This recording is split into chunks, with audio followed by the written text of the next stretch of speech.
The Majority Report with Sam Cedar. The destiny of America is always safer in the hands of the people than in the conference rooms of any elite. Sam Cedar. They are unanimous in their hate for me, and I welcome their hatred. We must guard against the acquisition of unwarranted influence, whether sought or unsought, by the military-industrial complex. The Majority Report with Sam Cedar. Ever get the feeling you've been cheated?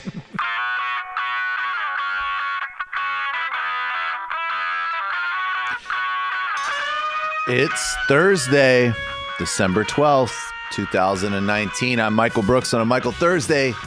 This is the 5th or 6th time, something in that ballpark, award-winning Majority Report. We're broadcasting live steps from the industrially ravaged Gowanus Canal in the heartland of America, downtown Brooklyn, USA. On today's program, Cole Stangler. He's a freelance journalist based in Paris, France. We're talking about the strikes against Emmanuel Macron's push for austerity. Is there a reformation of left political parties in France? And is it coming from the city of Marseille? Election day in the United Kingdom. Can Jeremy Corbyn and Labour defeat not only a Tory and Lib Dem parties, but a years-long smear campaign and war against them by all of the UK press? Boris Johnson certainly seems to be doing his best to help them. New polls as the steady upward tick for Bernie Sanders continues to come in. He leads in California and has over a massive lead in voters under 45 and under 35. Basically, if you want a future, you are almost certainly going to be backing Bernie Sanders for obvious reasons. Senate Republicans look to hold a short impeachment trial despite Trump's desire for a, quote, aggressive defense. And part of that aggressive defense, Donald Trump will be looking to the success of O.J. Simpson and a shared connection to Jeffrey Epstein. Alan Dershowitz, baby. A great legal mind. Great legal mind. He's worked with Steven Pinker. I mean, that guy's worked. These are very smart people. Democrats help Republicans pass a Pentagon obscenity, a budget that will do nothing to end the U.S.-backed Saudi-led genocide in Yemen, nothing to prevent a war with Iran, nothing on a low-yield nuke ban. All of that passed along with a couple of months ago reauthorization of the Patriot Act. Also, Donald Trump gets his Space Force. So I guess the most dangerous crazy man ever should have every single toy he wants. Democratic consultants are working with industry groups to destroy health reform. Israel's heading to its third election in, I believe, under a year after the indictment of Benjamin Netanyahu. There's going to be no Christmas break in the transport strike, a French union says. Donald Trump's campaign is deploying phone location tracking technology. And a Pentagon watchdog plans to review an award of 400 million border wall contracts to a firm touted by Donald Trump. New rules pushed forward by the Trump administration may further endanger Palestinian activists on college campuses, though others encourage a more technical, narrow reading. Remains to be seen. Weinstein and his accusers reach a tentative deal for $25 million. And is Chris Coons in trouble in a Democratic primary? Homeless moms who took over a vacant Oakland home say they aren't going anywhere. Solidarity. And suspects in a apparently targeted kosher store in Jersey City where 3 died. Apparently the the suspects targeted the kosher store specifically. And it looks like an Indian court has rejected pleas by Muslims on building a Hindu temple at the Ayodhya site, which is a core driver of Hindu nationalism that is currently running India. People are voting in the United Kingdom. Bad sign, weather's very bad. Good sign, a lot of anecdotal and otherwise, strong evidence of people saying, people voting for Labour the first time. There has been a decent uptick for Corbyn and Labour in the polls in the past couple of weeks. And it does seem that with at least, the media bias against Corbyn is gargantuan. the same BBC editor who shared basically a fake video. Essentially, there was the notion that a Labour activist had punched, I believe, an advisor to a Tory MP. Completely false. And the real, iPhone footage was put out, and it debunked the story. But the video was shared by the BBC politics editor. And I use this as an example of what is overall a systemic BBC bias against Labour. And I listened to a British analyst on Novara yesterday. I'm forgetting her name at the moment, but she said that the bias has been so bad that the day that Boris Johnson was speaking to a reporter, and the reporter was trying to show him a picture of a child with pneumonia sleeping on coats at a hospital because there wasn't a hospital bed available. And Boris Johnson took the phone out and put it in his pocket. Took the phone out of the reporter's hands, put it in his pocket because he didn't want to see the picture. And this analyst said, when that story, believe it was that story, led the news that night, she realized how bad the coverage had been because she was surprised that they actually led with that story. Here it is if you want to see it. It happens earlier in the clip, I think it's that. Have you seen the photo? I've just been told about it by the BBC. We need to be making investments. This is the photo. We need to be making investments now. And that's why we're putting £34 billion This is a 4-year-old boy, Prime Minister, suspected of pneumonia, forced to lie on the floor on a pile of coats. I understand. And obviously we have every possible sympathy for everybody who has a bad experience in the NHS. And that's why we're putting the record investment into the NHS now. But we cannot get on and make those investments. We cannot get on and turn this country around. Well, I guess, he does take it somewhere in this clip. I think he takes it, it's... Yeah. Anyway, I don't know. I guess that's a... My phone, put it in your pocket, Prime Minister. Yeah. Forward. And we are investing in the NHS. And what would be the worst thing possible would be to have a government that is mired in more deadlock, more disarray, and unable to move forward. So I have every sympathy with families. You refuse to look at the photo. You've taken my phone, put it in your pocket, Prime Minister. His mother says the NHS is in crisis. What's your response to that? I'm sorry, look. So, look, but it seems that some people are really starting to pay attention and realizing that the very state that the NHS is up for play, the very nature of whatever remnants after 10 years of Tory and Lib Dem attacks are in play. Now, of course, there's a handful of seats where you should vote tactically. Those are a very small amount of seats, and you should be very clear. To their credit, a couple of Lib Dem MPs have at the last minute encouraged a Labour vote, so that at least in 2 specific seats or 1 specific seat, so that at least means that at least some of them are genuine. Now, Boris Johnson, in spite of, again, Jeremy Corbyn sits there and gets his reputation slandered. He gets dismissed. He gets condescended to. He gets lied about, and mostly handles it, if anything, I wish maybe a bit more aggressively. Boris Johnson does not want to talk about his government's record and certainly get called on any of his constant dishonesty. Here he is earlier today. Watch how he dodges this reporter and watch what his campaign spokesperson does. Morning, Prime Minister. Will you come on Good Morning Britain, Prime Minister? I've just had a reaction here from one of the minders. Wow. Okay, the don't push, thanks very much. On his face. Wow. That minder. You're not getting near Boris. Look at Prime that. Minister, will you come on Good Morning Britain and deliver on your promise to talk to Piers and Susanna? We're ready to go. We're live on ITV right now. Prime Minister, we have an earpiece in my pocket. You're more than welcome to come on. I'm actually being...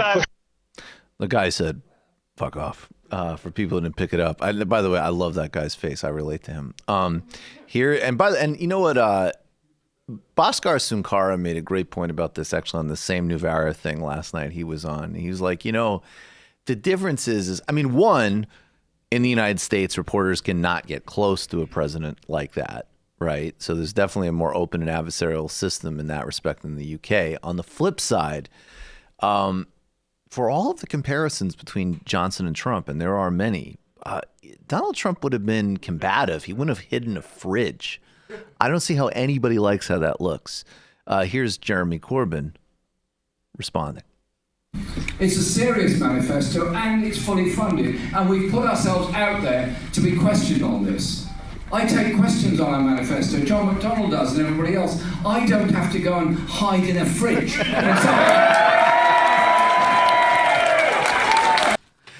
Go out there. You still have time. Save your country. Vote for the Labour Party. Yeah, if you can vote in this election and you're listening to this right now, go do that. Go do it. It's okay. A little bit of rain sucks. This one actually, and I won't even do the fake thing. There are some elections that you shouldn't miss any. I get it. Of course you shouldn't. But this is one you can't miss. This is going to be the very fate of your National Health Service, and the nature of your country is in play. Go vote for Jeremy Corbyn. Vote for Labour. Do it now. And you know what? I feel like everyone listening to this program probably is already voting, in which case, tell other people to vote. Help get out the vote. Yeah, get your friends that aren't Majority Report listeners in the UK. Exactly. Today's show is brought to you in part by Cariuma. Cariuma marries old school designs and new school ethics for sneakers that are good looking, crazy comfy, and consciously made. With an obsessive eye for detail, they make their sneakers by hand with premium natural materials, including cotton sourced from fair trade initiatives. They also make their outsoles using raw natural rubber and ensure that factory workers earn their fair wages and experience safe working conditions. They are important things that they just don't compromise. Even their packaging is made from recycled and 100% recyclable materials. Plus, they make up for carbon emissions released during transportation by purchasing carbon offsets, creating shipping footprints of a balance of 0. Best of all, their brand new IRI sneaker is knit from self-generating bamboo and recycled plastics from heel to toe. I do not have a pair of Cariumas yet. I'm actually in the process of deciding which pair I'm going to order. The IRI is very appealing, but things have improved immeasurably in this office to not have to look at the eyesores that Sam used to lug in here on his feet. He's now got a proper pair of decent, fashionable, awesome-looking shoes. They're more comfortable. And trust me, he needs every bit of comfort he can get. Cariuma is helping all of us by upping Sam's sneaker game. For a limited time, our listeners can get an exclusive 15% off of their first pair of Cariuma sneakers. They ship worldwide and offer express shipping in the USA. Plus, if for any reason they don't fit perfectly, you can return them free of charge. Go to Cari, that's Cariuma.com/majority to get 15% off. That's Cariuma.com/majority for 15% off today. We're going to take a brief break. Oh, wait a second. One more piece of information to share. One of today's sponsors is News Voice, which is the first ever entirely open, crowdsourced, and democratized platform for news. And you can download the app for free at newsvoice.com/majority. In a country where the vast majority of news is owned by the same 5 huge corporations, it's important for us to always pay attention to where our news is coming from. Who owns which media outlets and what political biases may be in play. And that's exactly what News Voice helps you keep track of. News Voice is a free crowdsourced website and mobile app that lets you create personalized news feed and maintain a clear picture of where your news is coming from and what political slants may exist. It helps you aggregate news from corporate outlets, international outlets, local news, and independent media, giving you access to every side of every story. News Voice is fueled by its community of users who contribute to the platform by fact-checking, submitting stories and sources that are missing, upvoting stories, and writing story summaries. You can also comment on stories and debate politics with other members of the community. That's wrong. And through staying active in the community, you can level up and earn perks on the platform. The News Voice Play feature lets you listen to your personalized news feed every day through customizable audio news playlists. It's your own personally tailored radio station for news.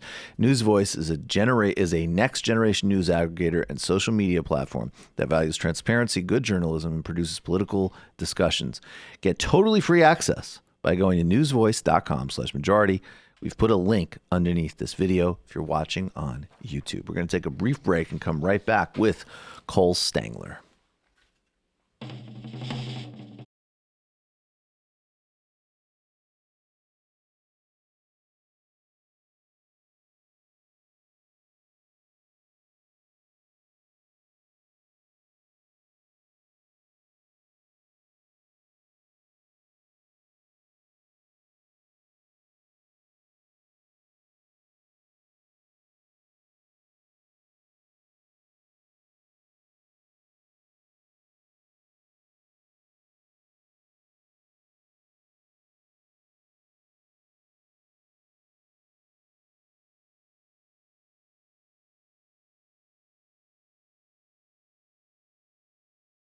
Majority Report, Michael Brooks here. Joining us now is Cole Stangler. He is a journalist based in Paris. Cole, thanks so much for being here. Thanks so much for having me. So, Cole, there have been strikes in France that apparently I'm just seeing that the transport union has said are not going to be stopping for the Christmas holidays. What's happening? What's Macron trying to push through? How long have the strikes been going on? How effective are they? And also, how do they relate to the Yellow Vest movement? Lots of good questions there. This movement started on December 5th, so exactly a week ago, and this is in response to Emmanuel Macron's government's proposed retirement reforms. These reforms had been a part of Emmanuel Macron's program since he ran for president in 2017. We knew they were going to happen at some point during his presidency. The government released a report that included a number of different reforms earlier in the summer. And what we've seen now after that report became public was unions' response to what was in that. And so there are really three main points that are driving the anger here. Without getting into too much detail, there are three main points of this reform that are really upsetting people, that are mobilizing unions and not just unions in the streets. The first big point is that Emmanuel Macron wants to create what he calls a so-called universal system. France right now has 42 different pension schemes covering some in the private sector. They're what are called special regimes. So these are basically union negotiated agreements that cover transport workers in particular, although other types of workers. You have public sector workers as well. Everyone has these different retirement regimes they're covered by, some of which have better benefits, relatively speaking, than others. Macron has proposed to merge these into one universal system. That's upsetting people that have currently benefits that provide, again, relative advantages. So transit workers in particular, public sector workers as well, teachers, hospital workers. That's one point. The second point is, as part of these proposed reforms, they've proposed hiking basically the earliest age at which one can retire and collect full benefits. Currently, that age is set at 62, although many people retire later. You can retire as early as 62 for most private sector workers. Government has proposed hiking that to the age of 64. And then the third point, again, kind of wonky, but important to note here in France, is the creation of what Macron is calling a points-based retirement system, effectively changing the calculation that is used to get benefits. Right now, France has a proponents of the current system called a solidarity-based system, where anybody who works in France pays a certain amount of their paycheck into funding Social Security. When they retire, they're getting money from Social Security that's based on most workers in the private sector. It's the best 25 years, the most highest earning 25 years of your career. You get a retirement check based on that. For the public sector, it's the last 6 months. And what Macron is proposing to do is to abolish, essentially get rid of that system and change it into what he calls a point system, an individualized system where you're collecting, quote unquote, points throughout your career. And a lot of the unions deem that to be a kind of individualization of the French system. Those 3 points have upset unions. And we saw the first national strike that was organized on December 5th, a week ago. You had 800,000 people turning out across the country, according to the police, 1.5 million, according to unions, one of the biggest union mobilizations that we've seen in some time in France. And subsequent to that, so since last Thursday, we've had rolling transportation strikes, and that's been led by workers at the SNCF, which is the French national railway system, which have induced disruptions across the entire system. Today, I think 4 long-distance TGVs is running. You also have disruptions in the Paris metro system, is another big transport system that's been affected by the strikes. And the train system is effectively paralyzed today in Paris. That's been going on since last Thursday. So in addition to these intermittent strikes, the transit strikes have been ongoing. There was another big national walkout that was organized earlier in this week on Tuesday, the 10th.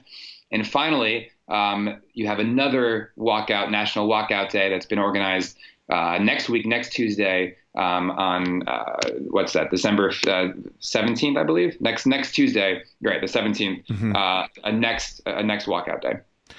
How does this relate to the Yellow Vest movement? Well, I think it relates in the sense that the Yellow Vest movement was a response to Macron's presidency and a certain style of governing, and also very specific policies that the government has approved. So Emmanuel Macron, when he came to power, his very first budget as French president, he went and abolished the wealth tax, turned it into a tax on property holdings. That wealth tax previously applied to anyone with assets over 1.3 million euros. So we're not just talking about wealthy people. We're talking about really the super rich in France. That was Emmanuel Macron's first budget. He went and did that. We've seen cuts in low-income housing aid. We've seen, and this is a very important point, I think, not necessarily cuts, but essentially a freeze in spending on public services. We've seen a situation in public hospitals that's degraded substantially in the last few years. You have hospital workers complaining about not having enough staffing. You have severe underfunding, and the Yellow Vests in a lot of ways were a response to this underfunding of public services, the sense of frustration at the government. The main measure, of course, the Yellow Vests was the fuel tax. This idea that they were being asked, regular people are being asked to pay, chip in an extra more money per month, while the super rich are getting a massive tax cut. That was a big part of the Yellow Vests. The retirement reform movement relates to that in the sense that what you have is people that are frustrated about what they see as a president who wants to undo a system that's proven effective, a redistributive system that provides benefits to the general public, and confronted with the president who doesn't appear to believe in those values. And so we're seeing that clash right now. And another point too that's really interesting here is that the strikes right now benefit from pretty substantial public support. Even before they started, I saw polls that said 6 in 10 people supported the strikes. I was just looking just now, and a poll that nearly 70% of the public says they support the movement. So despite all the transit hassles they're causing, people feel strongly about defending this retirement system. Let's go to the kind of potential regrouping of the left in a minute, but placing Emmanuel Macron, both in terms of his sort of what I read is pretty persistent lack of popularity in France, and then the fact that this presidency, Justin Trudeau was kind of for a minute the sort of poster child of the sort of goofy woke, pseudo woke kind of neoliberalism, and he's the guy who's going to save all of us, and for that sort of like dead neoliberal mindset. But Macron is really, I think partially just because objectively he's obviously a much more formidable person than a Justin Trudeau, but he has been the outlet for every type of projection, from the kind of like, the type of Democrats who sort of primarily reject Trump on aesthetic grounds more than anything else, it seems, or people who are, they don't want to sort of move us to the next phase of real 21st century problem solving. They want to kind of go back to the 1990s. And so he's been the sort of projection of fantasy and hope for neoliberalism, for a certain type of corporate globalization, for NATO, for the European project. And I guess I'm just curious, starting from the fact that he remains unpopular at home, how has this sort of rhetoric and sense of projection met up against reality across the board with him? I mean, even beyond the fact that obviously we on the left wouldn't like him, but just in terms of like what's actually happening here with this presidency. Yeah, it's a presidency that began with a lot of optimism, and I think as you're referring to, and really not just the beginning of his presidency, but really up until today, we see this kind of projection, not exclusively coming from French liberals and French business elites, but really from liberals across the world, looking at Macron as a kind of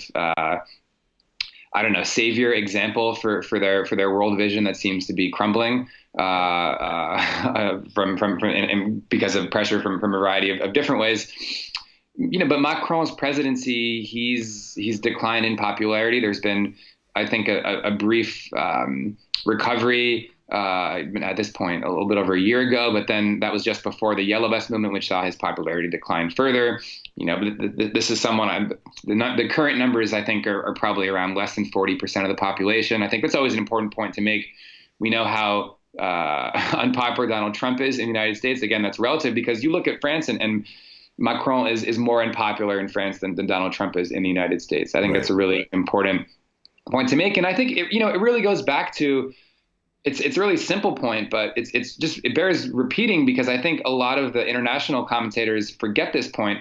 But Emmanuel Macron never truly had a popular mandate to govern. He won the presidency because he was facing off against Marine Le Pen, a candidate from the far right National Front Party. And as much as people do not like Macron, fortunately, people in France continue to dislike Marine Le Pen a great deal more. And fortunately, I think in that showdown, Macron won the election. Right. The problem is that Emmanuel Macron has governed as if he has a massive popular mandate. He then won a significant majority in the National Assembly that was characterized also by the lowest turnout in the history of the Fifth Republic because people were fed up with the options on the table. And the problem with Emmanuel Macron's governing is that he's taken himself to have a much broader mandate than he actually has, and you see that even in the way that he handles negotiating his reforms. So one important point about this retirement reform is traditionally in France, I should say in the last 15 years or so, when you're trying to impose potentially controversial reforms, whether it's retirement, whether it's on unemployment insurance, whether it's about labor law, etc. There's mandated collective bargaining with unions, and most French governments know that, okay, you're probably going to piss off the CGT, which is the union on the left, the main big union on the left in France. And Macron understood that. But what Macron has somehow managed to do as well, I think this really speaks to his governing strategy, is that he's managed now to lose the support of the biggest union in France, which is a really moderate centrist union over retirement reform, by essentially running roughshod over what they call their red line over this retirement reform, which is the idea of hiking the retirement age. And I think it really speaks to Macron's governance. They essentially decided they didn't need the support of the CFDT, or at the very least decided they could cross this red line and there wouldn't be consequences. And it shows a lack of respect, I think, for even these moderate unions, where Macron was essentially, and his advisors take themselves to have this mandate where essentially they can go in and push these reforms across, no matter what the polls say, no matter what political parties say, and no matter what even the trade unions say, even the most moderate trade unions. Let's go to the left in just 1 minute. But I mean, I was very happy to hear you reiterate the lack of popularity for Le Pen. So has the far right not been able to exploit this? As a lot of us were really scared that they would be able to, that critically support, that voting for Macron to prevent a catastrophe was simply delaying something that was inevitable unless the left got itself together.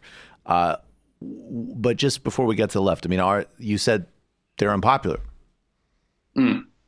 Yeah, I think that's an important point about French politics too, that bears repeating, is that Macron is unpopular, but so is Marine Le Pen, is very unpopular. I think around 20% approval. Great. And the left is also very unpopular. Everyone ultimately is really unpopular, which is frightening in some ways, but it also means that there's an opening for whatever force can somehow manage to assemble a coalition. But right now the scene is very fragmented.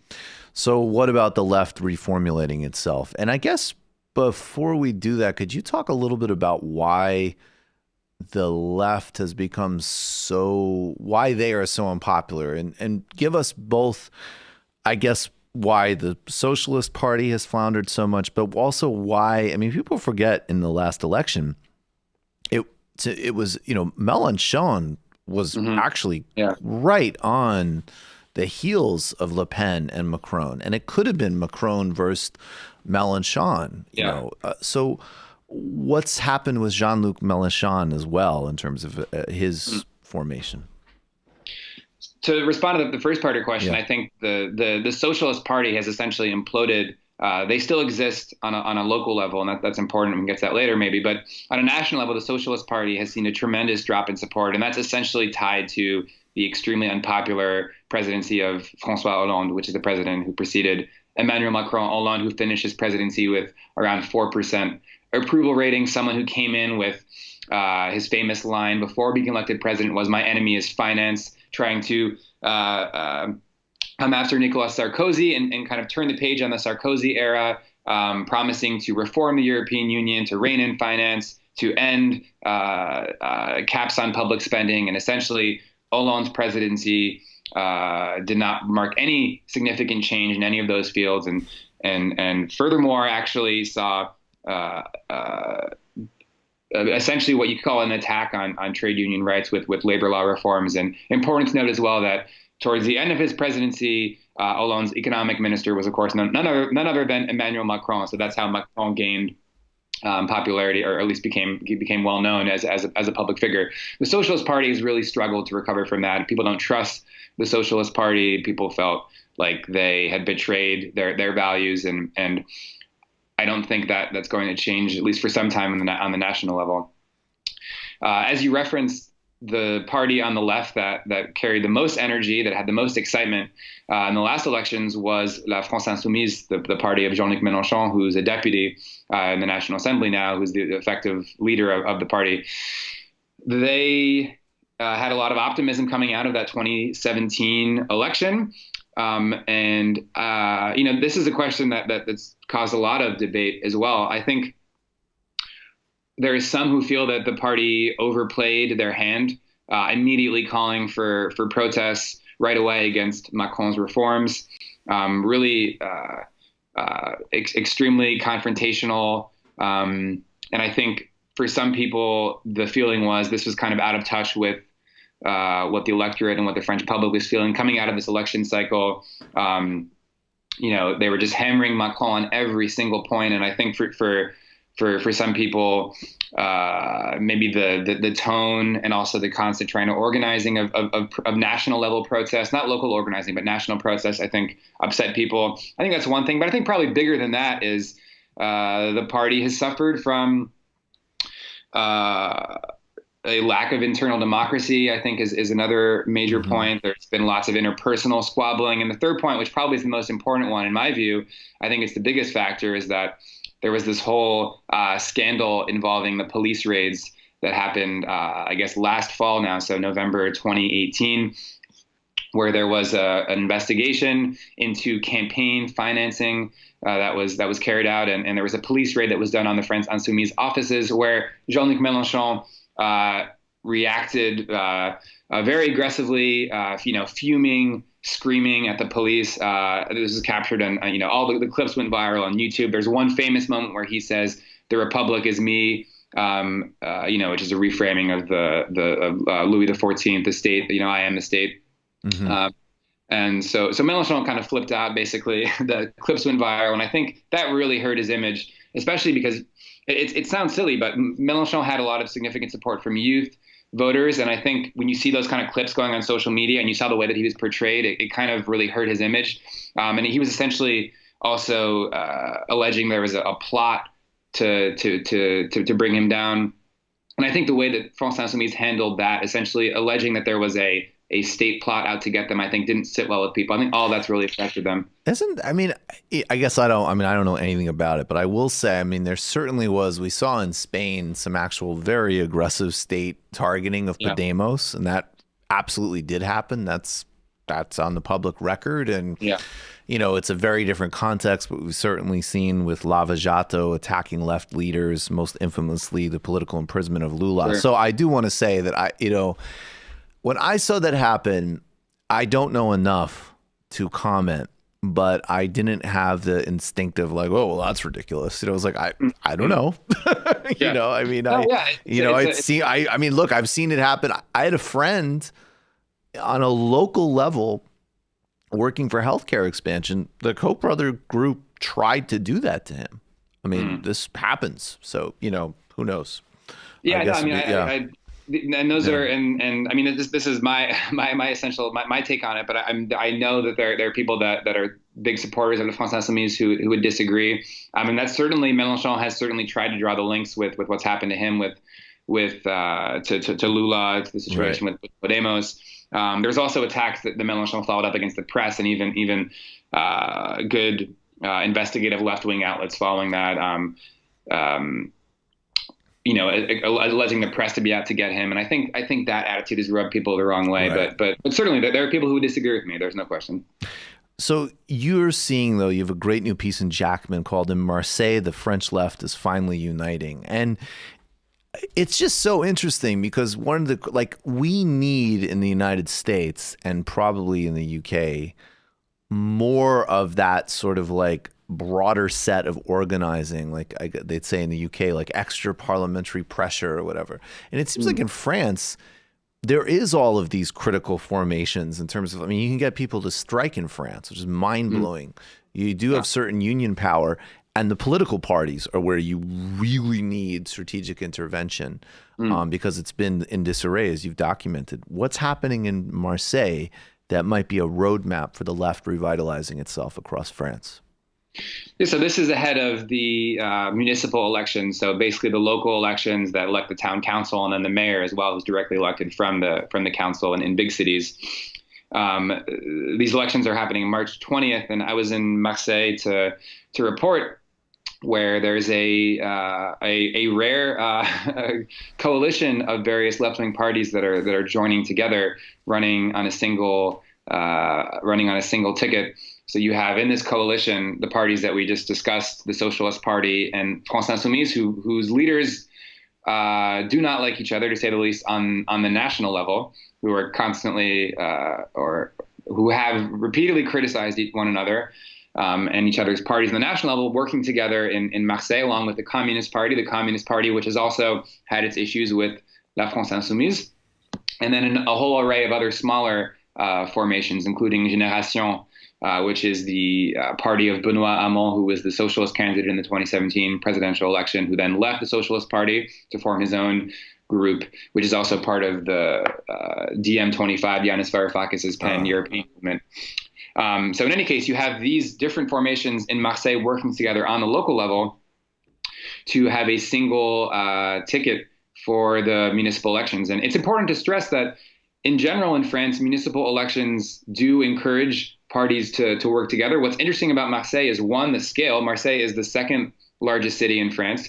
It's a huge city. And then secondly, I think that also the scale of the cooperation too is very impressive in Marseille. The fact that you have the Socialists and France Insoumise working together, so Mélenchon's party and the Socialists in this coalition together. And Marseille is also a very politically interesting place. It's a city that it's a city that's heavily working class, that has a strong minority populations as well, people, North Africans and also French people with North African descent, big immigrant population. It's a city that in 2017 voted for Jean-Luc Mélenchon in the first round of the election. And then if you looked at recent elections, the city has I think in the most recent European elections, the National Front actually came in first in the European elections, which is to show you the difference that turnout makes really in that city. And Marseille is also, lest I forget, a city that's been governed by a mayor who's been at the helm for more than a couple of decades, who's now 80 years old, extremely has faced a lot of allegations of corruption and clientelism. And what happened in Marseille to really spur this left-wing coalition to working together was you had a collapse of two different buildings in downtown Marseille, which ended up killing 6 people. And that episode that was last year really drew attention to public housing, the state of housing in the city overall, and really in a more general sense, the city's neglect for its least well-off residents, for its working class residents who are make up a huge proportion of the city. Absolutely. What is the role of the Green Party in all of this? They play such a contradictory role. I mean, I think actually clearly emerging across most of Europe is some type of kind of centrist formation. What is their role in this alliance in Marseille? Well, the Green Party in Marseille does not back the left coalition. They're running their own candidate, at least for the moment. Perhaps that could change in the coming months. Again, we have until March, and you maybe could have a situation where there's 2 rounds of voting. So each list that has more than 10% can make it to the second round. In theory, you could imagine a scenario in which the Green Party gets 11%, this left coalition gets 15%, I don't know, and then they can merge. So there is a possibility for them to merge, but the Greens have not backed this coalition so far. And the thinking is this kind of comes out of their the wave of elation that they're riding following the European elections, right? In which they had a higher than average score. But there's a lot of doubt over how sustainable this is. The Greens were kind of an option for frustrated Macron voters. For some voters in the left that saw no option in the European election. Those elections also have relatively low turnout. So it's totally unclear whether the Greens are actually going to be a force to be reckoned with in the long term. There's also been talk to bring things back to the national level. Mélenchon has even proposed an alliance with the Green Party, which is something that he absolutely was opposed to at the beginning of Macron's presidency back in 2017. Mélenchon has proposed the idea of a joint France Insoumise Green coalition. I was just reading a new book that's out by a deputy from France Insoumise, who's sort of the kind of a Michael Moore of France. He's been compared to François Ruffin, who's a documentary filmmaker who's elected with France Insoumise, who's very popular, and he talks about the need to bring red and green together. So, the Greens are certainly seen as a force to be taken seriously on the national level. And just maybe to finish as well, following this, to bring it full circle here, is this movement against retirement reform is really interesting in that it's actually bringing together trade unions, and it's actually bringing together left-wing parties in the streets. The socialists are against the retirement reform. The Greens are against the retirement reform. So is France Insoumise. So is the anti-capitalist left. And all these parties are together in the streets. And I think it was yesterday, if I'm not mistaken, it might have been Tuesday night in Saint-Denis, so a suburb just north of Paris, there was a panel that was organized that for the first time brought together all these parties on the same panel, which might sound silly and meaningless to outside observers, but in France, it's a big deal where you have this vicious infighting between these various forces. They were all together earlier this week, and supposedly they've agreed to also join together on next Tuesday. So what's kind of ironic here is that Macron is bringing together trade unions and bringing together the left in a way that they weren't, in a way that, when it wasn't happening several months ago.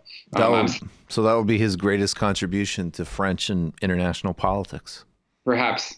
Cole Stangler, the pieces in Marseille, the French left is finally uniting. Follow Cole. We'll have a link to his Twitter where you can do all things left, French, and labor internationally. Cole, I really appreciate your time. Thanks so much for having me. Thank you. All right, folks. Become a member of the Majority Report today, majority.fm/become a member. That's how this show happens. Check out justcoffee.coop, fair trade tea, coffee, or chocolate. Check out the Majority Report blend. If you're watching this and you haven't clicked subscribe, definitely click subscribe on the YouTube channel. And then go right over to the Michael Brooks Show YouTube channel, where we are basically, we're at well over 92,000 now. So we got to hit 100,000 subs as quickly as possible. Go do that. You can watch the full streams of our live shows Tuesday nights. I do 2 additional streams a week, and then we have regular, like 3 different clips a day. It's a full service YouTube channel. A lot of global coverage, a lot of other stuff going on. Michael Brooks Show on YouTube, and then of course to get all of the 2 or 3 to 1 Patreon content, you go to patreon.com/TMBS to become a patron today. Patreon.com/TMBS, and come see us February 7th at the Bell House. Incredibly excited with Alona, with several other amazing guests. We sold out Philly, so don't dally. Grab your tickets. Link in the show description, or Michael Brooks Show at Bell House in Brooklyn, February 7th. We'll see you there. Jamie. This week on the Antifada, we speak with Alex Vitale, author of The End of Policing, as well as a sociology professor at Brooklyn College, about the recent FTP protests in New York. I should say recent and ongoing, because they're still happening, and that's something that folks can get involved in still if they want to, as well as various other struggles against the carceral state. He goes through a little bit of the history of the modern police state as we know it in the U.S. And just we talk about all the evilest things you could possibly imagine are at the foundation of the police state. He talks about some of the liberal reforms and why they really don't work. For the most part, to rein in the power of the police to oppress and terrorize a population. And we talk about what would actually need to happen in order for these problems to improve or go away. So I think this is a good episode. Check it out. Patreon.com/TheAntifada. Sweet. Matt? Yeah, folks. Literary Hangover, The Crucible. Check it out. You've probably read the play in school, so that might be good for you. See you guys in the fun half. Oh, see you guys in the fun half. 1 second. See you guys in the fun half.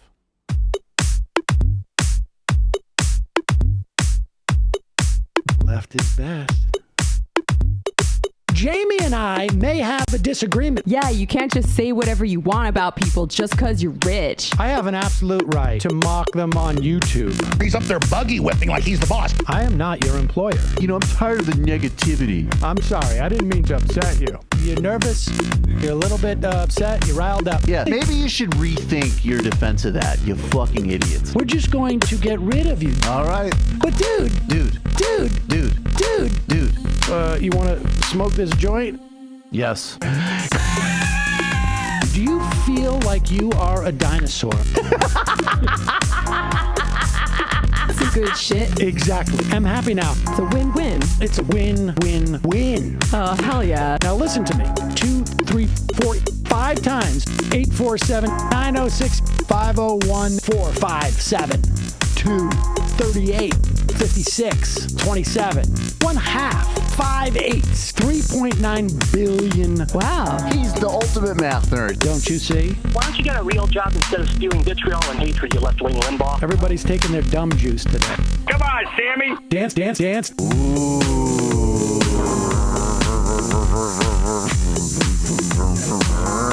Rand Paul. I had my first post-coital scene with a woman. I'm hoping to add more moves to my repertoire. All I have is the dip and the swirl. Fine, we can double dip. Yes, this is a perfect moment. No. Wait, what? You make under $1 million a year. You're scum. You're nothing. Excuse me? Fuck you, you fucking liberal elite. I think you belong in jail. Thank you for saying that, Sam. You're a horrible, despicable person. All right, gonna take a quick break. I want to take a moment to talk to some of the libertarians out there. Take whatever vehicle you want to drive to the library. What you're talking about is jibber jabber. Classic. I'm feeling more chill already. Good. Donald Trump can kiss all of our asses. Hey, Sam. Hey, Andy. You guys ready to do some evil? Hitler was such an idiot. That guy might be a Nazi. Agreed. No. Death to America. You. Yes. Wow. Wow, that's weird. No way. Unbelievable. This guy's got a really good hook. Throw our hands up. Ooh. Wow. But Sam, I gotta get off. No worries. Let's. I want to just flesh this out a little bit. I mean, look, it's a free speech issue. If you don't like me, Hey, shut up! Thank you for calling into the Majority Report. Sam will be with you shortly. Hello. Hi, welcome to the fun half. We are here. Got some stories to get to. The IM should be open. I'm not really seeing any, but I love it. People are always like, "What? The IMs." And then they're open, and then you know what I am. Let's start really briefly with this piece of sound. This is pretty funny. I do think, though, look, you're going to have to deal with the fact that the Hunter Biden thing is not helpful. And the Joe Biden thing is not helpful. And we can debunk the part of the story that is dishonest. And we can talk about how Donald Trump is trying to use the state security apparatus to dig up dirt on a political opponent, which, you know, Bill Barr recently said something to the effect of like, well, when you use, you know, the intelligence apparatus to go against political opponents, that threatens the free process, in which case it's like, right, that's correct. All that being said, you know, again, I'm sorry, like the email thing, it wasn't good. It was profoundly unhelpful. And you know who made that comparison recently? You're never going to guess. Who? Jonathan Chait. Nailed it. Oh my God. Jonathan Chait. He nailed it. No, I saw him make that, and he's right. And I mean, I think plenty of people, and you know, this is the dialectic between whether, you know, sure. And the thing with politicians like Clinton or Biden is there's things that can be debunked that are like the next phase of the hyping or the lying that the right wing makes. But they always give, first of all, there's always enough millions of examples of actual problems with politicians like this. And they always give you the first couple of steps. The first couple of steps is that this kid is sitting on the board of a Ukrainian energy company. And Joe Biden and his family, there's a lot of stories in this realm. And it's going to be a problem. Matt Gaetz is a fucking idiot, and he's going to be talking about Hunter Biden in this clip. And finally, the Democrats, well, at least in this case, they know how to respond. Yeah, but this is Matt Gaetz talking about Hunter Biden. And I'll just tell you this. Look at Matt Gaetz's face. His dad was a congressperson. Is this guy really that different than Hunter Biden? Come on, man. This looks dirty as it is. Hunter Biden was making more than 5 times more than a board member for ExxonMobil. I've heard of that company. And so I went to read up on Hunter Biden, learn a little more about him. I found this very extensive profile in the New Yorker. And here's what it says. Hunter said that at that point, he had not slept for several days. Driving east on Interstate 10, just beyond Palm Springs, he lost control of his car, which jumped the median and skidded to a stop on the shoulder of the westbound side. Okay, he called Hertz, which came to collect the damaged car and gave him a second rental. The Hertz rental officer told me he found a crack pipe in the car, and on one of the consoles, a line of white powder residue. Beau Biden's Attorney General badge was on the dashboard.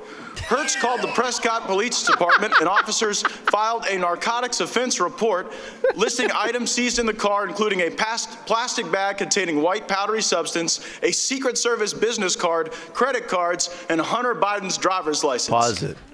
So just to reiterate, this is not going to be helpful if Joe Biden is the nominee.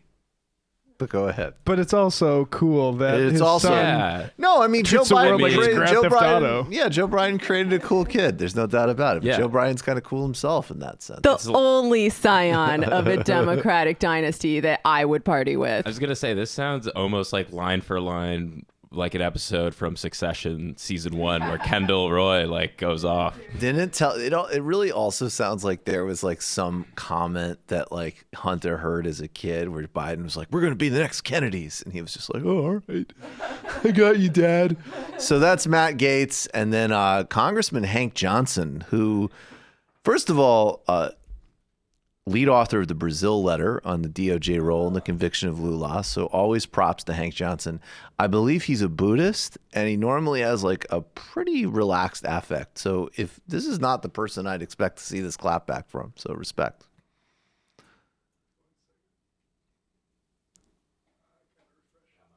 God damn it. All right, we got it. Chairman, I rise in opposition to this amendment, and I would say that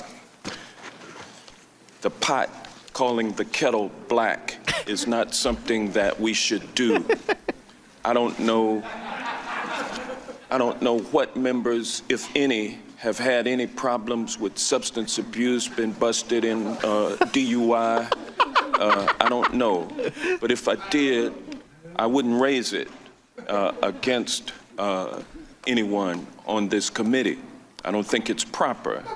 And you know, I think we got to get back, Chairman. So basically, as you could tell from Matt Gaetz's face, and yes, I am encouraging facial reading and morphology in this case, he has definitely been pulled over for drunk driving. I believe this is what the kids call subtweeting. Yeah. Eating. Yeah, right. He's TikTok.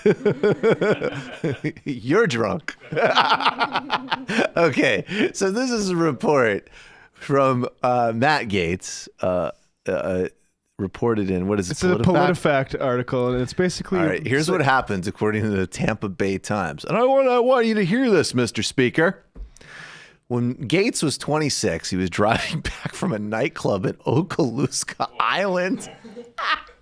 Wait, it gets better. It's already good. In a BMW registered to his father. Ding, ding. Ding, ding. Hey, you know what? Hunter had his own Hertz rental, already infinitely more of a competent adult than Matt Gaetz. That's every man. That's exactly right. I can relate to that. Indeed. I can relate to flipping a Hertz over a medium. And then they found white powder in it. I don't know what that has to do with anything. Registered to his father, then Florida Senator Don Gaetz. Okaloosa County Deputy Chris Angeline clocked Gaetz at traveling 48 miles an hour in a 35 mile an hour. That's not bad. That's not that bad. Angeline reported that Gaetz's eyes were watery and bloodshot, and he swayed and he staggered when he got out of the car and smelled of alcohol. Gaetz's lawyer admitted that he'd consumed 2 beers. They always do that. I love how they always think that it's like, well, if it's 1 beer, that's just too much. I'll be that's honest. Obviously, but look, let me be totally honest with you. I think 2 drinks. But I think if you ever want to beat a DUI rep, I think what Gaetz does here is actually good advice. All right, yeah. Also, isn't that like the minimum at a strip club? A 2-drink minimum? I don't know. That's why he only... I wouldn't know. Gaetz, a lawyer, admitted he had consumed 2 beers but declined field sobriety tests. He was arrested and refused the breath test. I think that's what you got to do, right? I mean, yeah, no, I mean, anytime you can have the ability, and I think it really helps if your dad is a state senator to refuse police orders. Basically, if your dad's a state senator and you're white, you can refuse a breathalyzer. Yeah, the funny thing about this PolitiFact article is it debunks a claim as false about Gaetz, and the claim is this: Matt Gaetz has had numerous DUIs. The truth is he has had 1, and his dad got him off each time. Now we don't know how many times they didn't get recorded. That yeah, I mean that's the thing. We have no idea. The dog that didn't bark, but right. Second part of the claim is this, which is also funny. He was part of a company that had to pay $75 million in hospice fraud. They stole from dying people. So now, $75 million. The funny thing about that is what's false about that is that it's Matt Gaetz' dad founded a company that was later, 2 years or 3 years after he left, found guilty of hospital fraud. So maybe that Medicare fraud specifically. No, this said hospice fraud. Well, it was specifically Medicare fraud later on. I see. So if maybe this Medicare fraud just came up 3 years in the 3 years following his dad's departure or whatever. But question, guys, if police pull over Matt Gaetz urinating on himself outside of a strip club, going 90 miles over the speed limit, and they call his dad and it's never reported and we don't know whether did that ever happen? Yeah, and so We have no idea. The prosecutor recused just don't know. themselves because I'll recuse myself. yeah. Let's see if we can get that. Because and then it got put to a different because it was friends with Gates. Gates's father, maybe. Oh yeah, the prosecutor at the time asked to be removed from Gates's case, saying his stepson was friends with Matt Gates. The case was then assigned to Steve Meadows, a prosecutor in a neighboring circuit. Who I'm sure was very hostile to the young man. Yes, Steve Meadows, prominent teetotaler and socialist. Oh, those not true. Political those very fact check. Both are wrong. Those Anyways, it was funny. Florida prosecutors, man. But at the end of the day, Matt Gaetz is not as cool as Hunter Biden. No, definitely. Absolutely not. Let's take a call. You are calling from an 818 area code. Who are you? Where are you calling from? Hey, Michael, can you hear me? I can hear you. Is this my friend Dave from Jamaica? This is he. So Dave, how are you doing, Michael? I'm doing well. How are you? And crew. My call for today will be pretty quick. Jamie, could you... I realize I have some blind spots, so is there any good books for like feminism where it comes to like, in terms of men, in terms of like knowing things they do unconsciously, and if anybody else has book suggestions on that, that would be helpful. And I'm coming to the show, Michael, just to add that. So you come into the Bell House in February? Well, awesome. Yeah. Here you go. But did you get your tickets? Bought the plane ticket. I'll buy your tickets to the show a little later. Do it before they. But I'm trying to give you. Oh, this is the wrong screen. Damn it. Damn it. I don't know why I don't have the right screen up, but let me give you. Awesome, Dave. We'll see you February 7th. I'm incredibly excited to see you. I'm sorry to take you away from Jamaica in February, but I guess for you, it's an adventure. To come. No, I like snow. You like snow? All right. Well, I think it will probably be there for you. I can't wait to meet you, man. That's awesome. And get the. That would be a nightmare, but yeah, get your. I'm stoked to see you. Get them before they sell out. See you soon, brother. Yeah. In terms of books, I'm not like much of an expert on like books written for men about how to be better feminist allies or whatever. But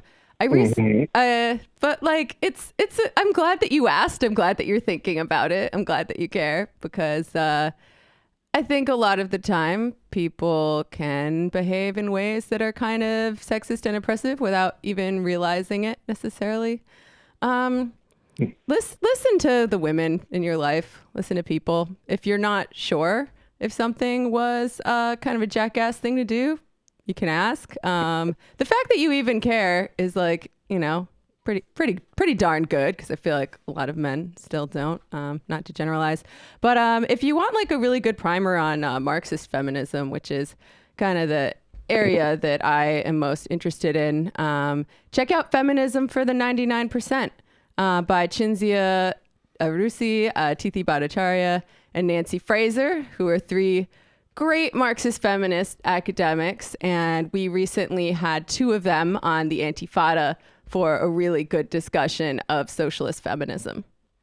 Thanks for the call, Dave. See you in February. All right. Take care. And you know what else? I gotta go to Kingston in February. I need to make the right side of that journey.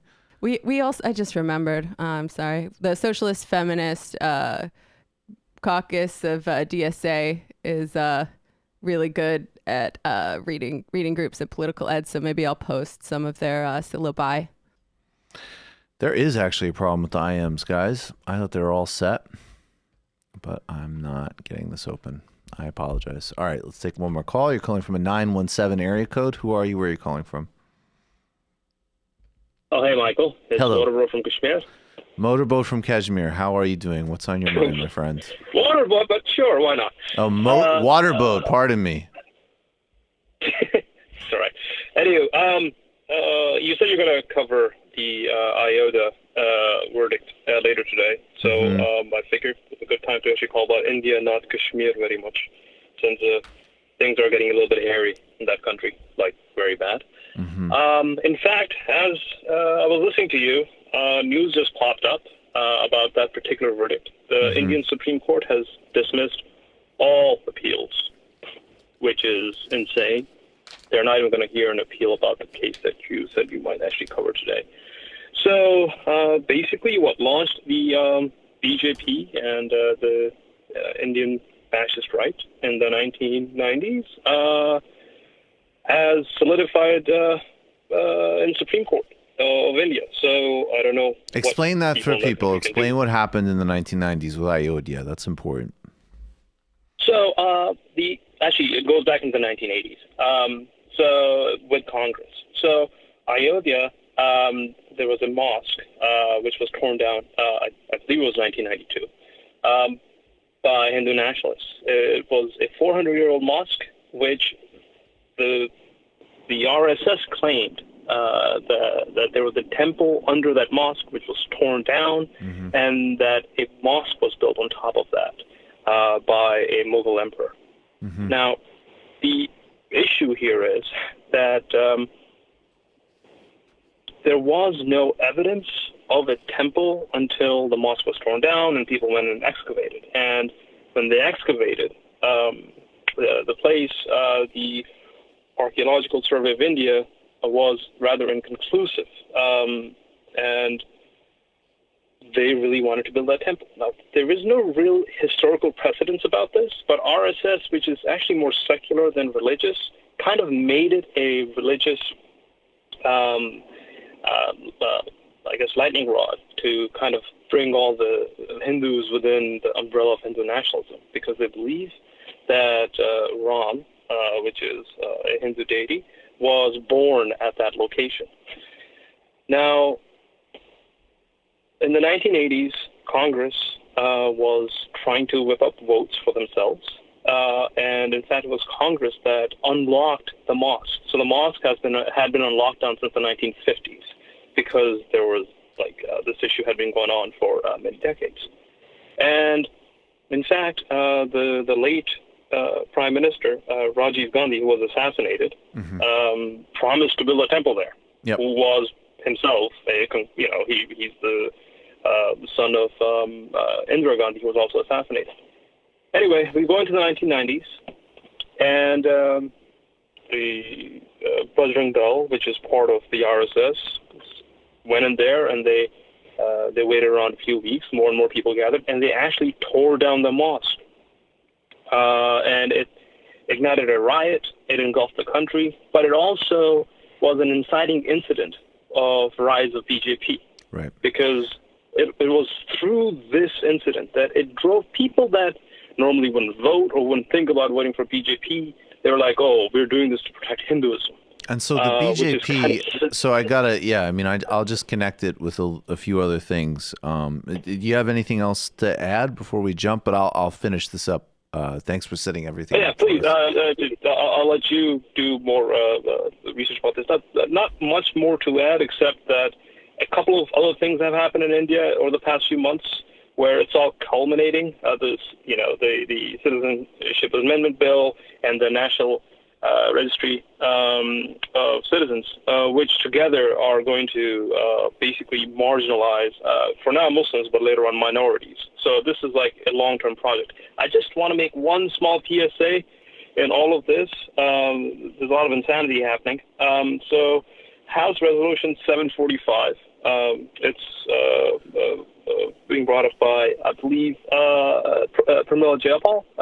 It is, please go online and call your congressman. Please support it, because it is to lift the communications blockade in Kashmir.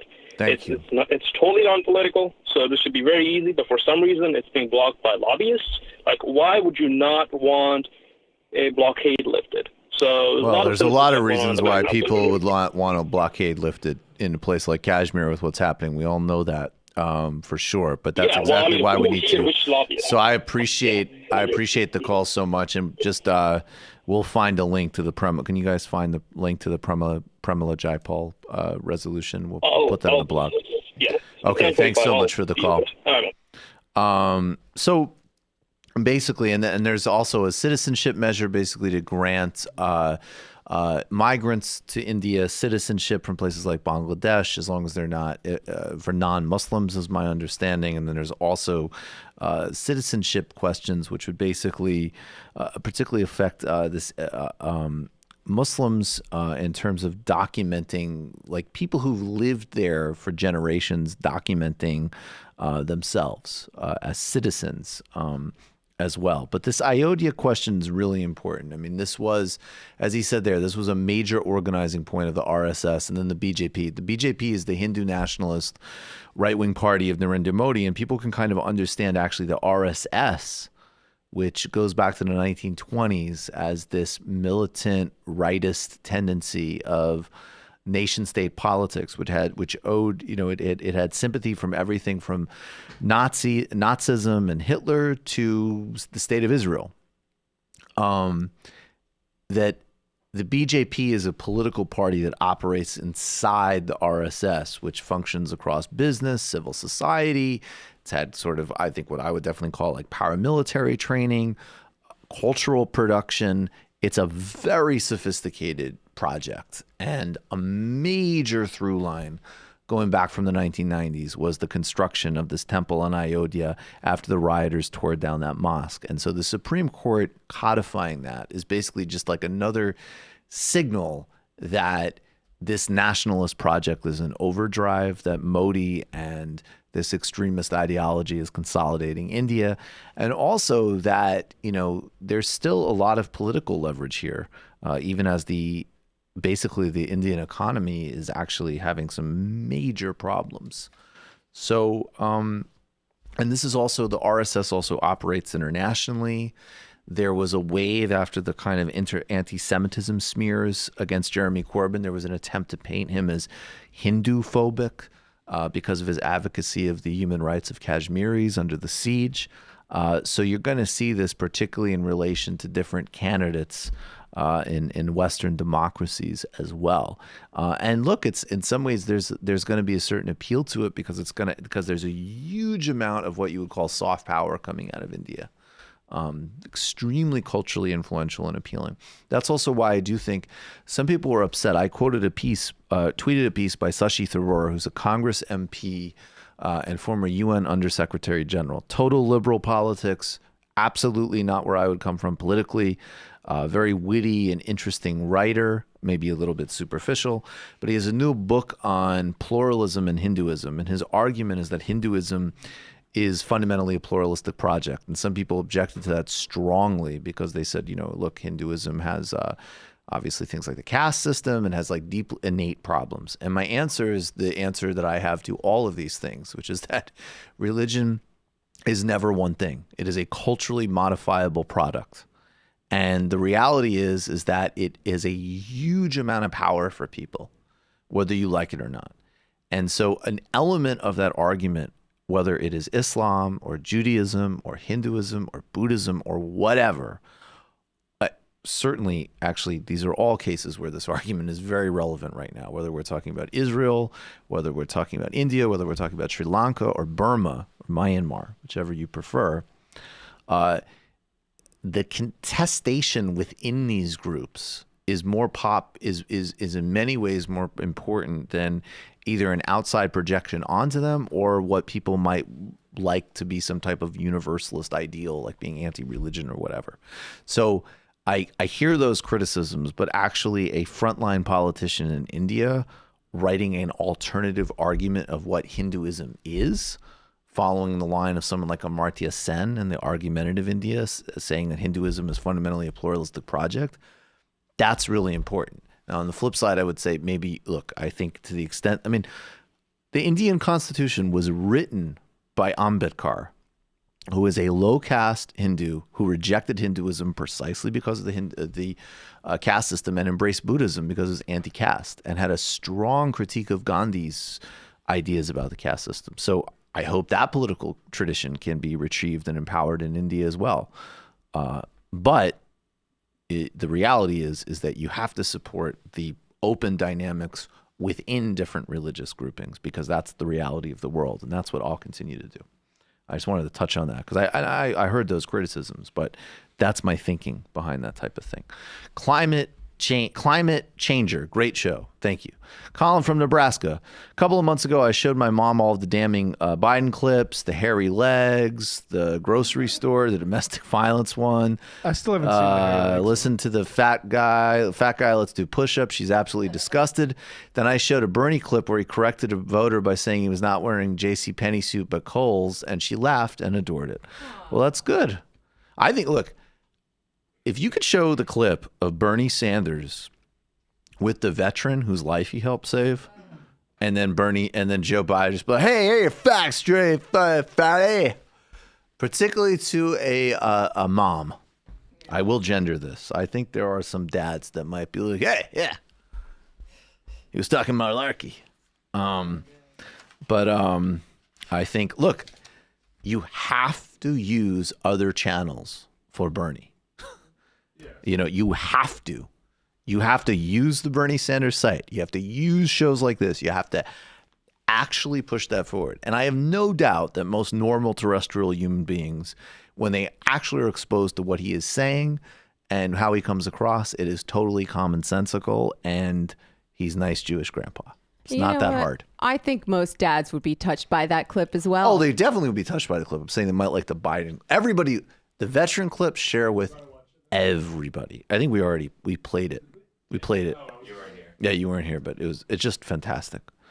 Connecticut Comrade, please discuss Indivisible's absurd endorsement card of Warren, a higher rated higher than Bernie Sanders on FP and grassroots support. I don't think she was rated higher. I thought they were rated the same. Yeah, which is also true. Which is equally as stupid. I haven't read. I frankly saw that they were rated equally on foreign policy, and therefore I won't be reading the score, and I would recommend nobody else waste their time. I mean, look, that's just absurd. I don't know what to tell you. That's on its face. If you think that somebody who voted against all three Trump military budgets versus somebody who voted for all three of them, that somebody who is clearly called the coup in Bolivia a coup, who has said we will use aid money clearly to leverage against Israel as it commits endless crimes and atrocities in Gaza, who called for freeing Lula, who has a foreign policy plan with regards to the Green New Deal, making it global, using it as a new pivot point with China and Russia, that talks about Africa as a partner and doesn't patronize it, which you can go and look at the CFR questionnaire. I mean, and yes. Don't forget, she supports the coup in Venezuela. And certainly supports coup mongering. That's a pretty big deal breaker for me. Well, without a doubt. And I mean, look, I think that the truth is that there are some people clearly who, look, they're comfortable. It truly blows my mind to see, some people, they rightly identify that Donald Trump is a horrific racist menace, but then they, for some reason, support his efforts to foment a coup in Venezuela. That will never be reconcilable in my head. But in terms of reality, if you care about a progressive foreign policy and if that's part of your calculation, there is literally one choice here. It's not even like it's not. And obviously, I think it's absurd to say they're the same thing on domestic policy as well. One is clearly better than the other in terms of reality. And I'm happy to have that argument. But on foreign policy, to rate them the same just means that you either don't know anything about foreign policy, or you're literally, I don't know, maybe you're rating it on website graphs. I really have no idea. And even this new thing, which actually we'll get to now, that they've just passed, Warren has come out against, but again, she's coming out against it in the context of voting for all three previous ones. And that's, sorry, that's the record. So Indivisible does good work. I'm glad that they've trained people. I'm glad that they've helped activate people. That scorecard is meaningless. And the same on grassroots support. I mean, are you kidding me? It doesn't make sense no matter what ideology you're coming from, right? Because if you think the U.S. should play a more interventionist role in the world, you would say that Warren is better. Well, maybe, yeah, maybe. You would not say that they're the same. And you look, maybe, as I say, maybe Indivisible has a more, maybe they want a more, extreme and aggressive approach. The reality is that if you don't come in with an attempt to change foreign policy structure, you are going to replicate. And there is zero sign that there is going to be anything other than replication, regardless of what the rhetoric is. And you already see it. I mean, you see it in the voting record, and you see it in the policy proposals. There is not a single area that Warren has come out on, whether it's restarting the deal with Iran, whether it's holding Israel accountable, whether it's even having the beginnings of a strategy for containing the global far right. She's got some good stuff on trade, but Bernie's been there for decades. So, sure, if you want to give them both an A on that, fine, I guess. But besides that, the differences are stark and clear. And if you're progressive, there's really nothing more to say about it. Yeah. I mean, it's possible that she just hasn't thought that hard about it, and absent that will default to the opinion of the Democratic establishment, which is bad.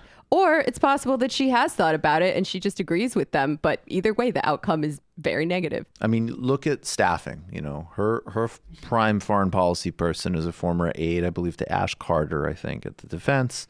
And Matt Duss is somebody who's worked consistently inside a Washington context to try to shift the game on foreign policy.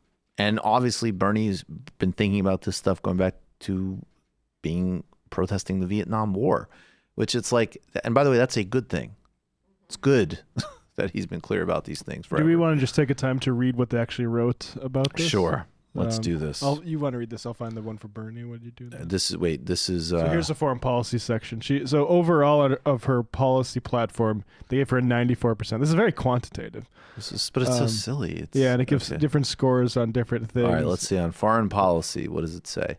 Senator Warren has received a good score in foreign policy and national security, including full commitment for committing to repeal the open-ended 2001, 2002 force authorizations, which have been used to wage wars in Afghanistan, Iraq, Afghanistan, and beyond. She's received support for supporting to rejoin the Iran nuclear deal and making a firm commitment to restoring American diplomacy. That last part doesn't mean anything.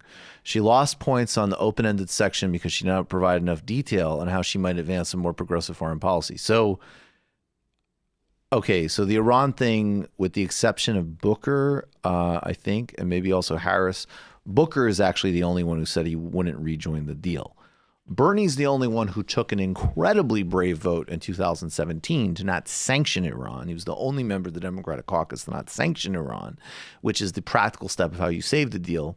And Warren has spoken of rejoining it and correctly criticized Trump, but also included Iran in her critique, which in the context narrowly of the deal is absurd. We broke that deal. The Iranians were in full compliance. And to the extent they've stepped out of it, it's because we have flagrantly broken it and threatened them every step of the way. So look, I mean, but again, she repeats a lot of kind of conventional talking points on that stuff. To their credit, they do give Bernie 3% more on the overall policy platform thing, but we can skip down to the foreign policy here. Yeah, we'll just stick with foreign policy. Sanders received the highest score of all candidates for his position on foreign policy and national security. Well, he tied with Warren. It looks like they wrote this when somebody who assumed that they were going to make the right call here wrote this copy before they knew what Warren was graded at. Right. He committed to repealing open-ended in 2001, 2002 use of force authorization to progressive diplomacy and restoring U.S. global leadership. He's also recognized non-military foreign threats that we face as a nation, offered a plan to address them. That last part is a relatively decent point. I mean, I remember in 2016, Sanders talked about climate as a security threat, and everybody looked at him like it was bizarre. Now it's pretty commonplace. I will say with most of these, I mean, this is a problem also just with the score here. There's nothing on Latin America. There's nothing on the Caribbean. There's nothing on Africa. There's nothing on even just like the broader strategic dimension of a new relationship with China, which nobody, including Sanders, has spoken about or articulated enough, although his Green New Deal is the most constructive step in that direction. Yeah, I mean, the way that it mentions leadership and not any sort of internationalism is really the tell here. Yeah, absolutely.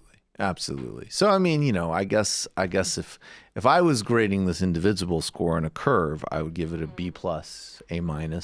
Yeah. But terrible. Yeah. But how they Show get your the work, same guys. ranking is just For absurd. a presidential candidate, I would give Bernie, like they gave 100% grades here. I think if Bernie gets a grade of 100%, I would say it's foreign policy. Oh yeah, for sure. For yeah, but I mean also whatever. I mean he's the best candidate. I mean, who listens to Indivisible quantify it, anyway Michael. when making quantify it? Maybe this is why we have so many people who are like, I like both. I just can't decide. I mean, look, if you're in Indivisible and people listening to listen to this it? Yeah. show and have been doing work in that organization, Respect, and stay in there and fight for Bernie. Oh, absolutely. I just want to talk about this a little bit. A diverse coalition of more than 30, this is in Common Dreams, more than 30 advocacy groups on Tuesday condemned the bipartisan $738 billion National Defense Authorization Act as a quote-unquote blank check to the military-industrial complex that does nothing to restrain President Trump's reckless foreign policy. With the House voted on the proposed NDAA expected on early Wednesday, the groups urged lawmakers to vote against the measure. The NDAA is a massive blank check, said the coalition, which includes Win Without War, Move On, and Code Pink. The authorization of $738 billion is obscene, the group added. Further inflating the Pentagon's overstuffed coffers does nothing to make us safer or perpetuates a system that treats military intervention as a solution to the world's problems. Meanwhile, every dollar spent by the Pentagon is a dollar not spent on education, healthcare, or climate. When critics attack social spending by asking how will we pay for it, this will be our answer. Now, here are some of the key items here. A bipartisan House and Senate negotiations over the NDAA stripped nearly every provision that progressives had fought for. Now, the House version the progressives fought for had included blocking border wall funding, a low-yield nuke ban, attacking Iran not being covered under the 2001-2002 AUMF, which again is the initial war on terror AUMF that has been used for decades now for global war making, end support to Saudis in Yemen, overturn the transgender troop ban, and repeal the 2002 Iraq War AUMF. The final product increases the Pentagon's budget by $22 billion and gives Trump his long sought-after Space Force, while doing nothing to end U.S. complicity in Iran and reverse Trump's transgender military ban or prevent war with Iran. So this is obscene. We can absolutely call Nancy Pelosi and the others who helped usher this through the famine for, because they are directly backing a famine and genocide in Yemen. And again, Iran war is still a very real possibility, and that would be a global escalation of beyond catastrophic proportions. That's so terrifying. And there is look, it's one thing to say it's politically foolish to give Trump a win on NAFTA negotiations while you're impeaching him. And I agree with that. I think it is politically foolish. I think at the end of the day, it's probably going to be a wash. Just at the end of the day, I think, frankly, impeachment will be a wash. I think it's a good process, whatever, do it, absolutely sure. I think we'll barely be talking about it by the time we're in the fall. But the notion, let's just even say substantively, not for appearance's sake. Let's say substantively.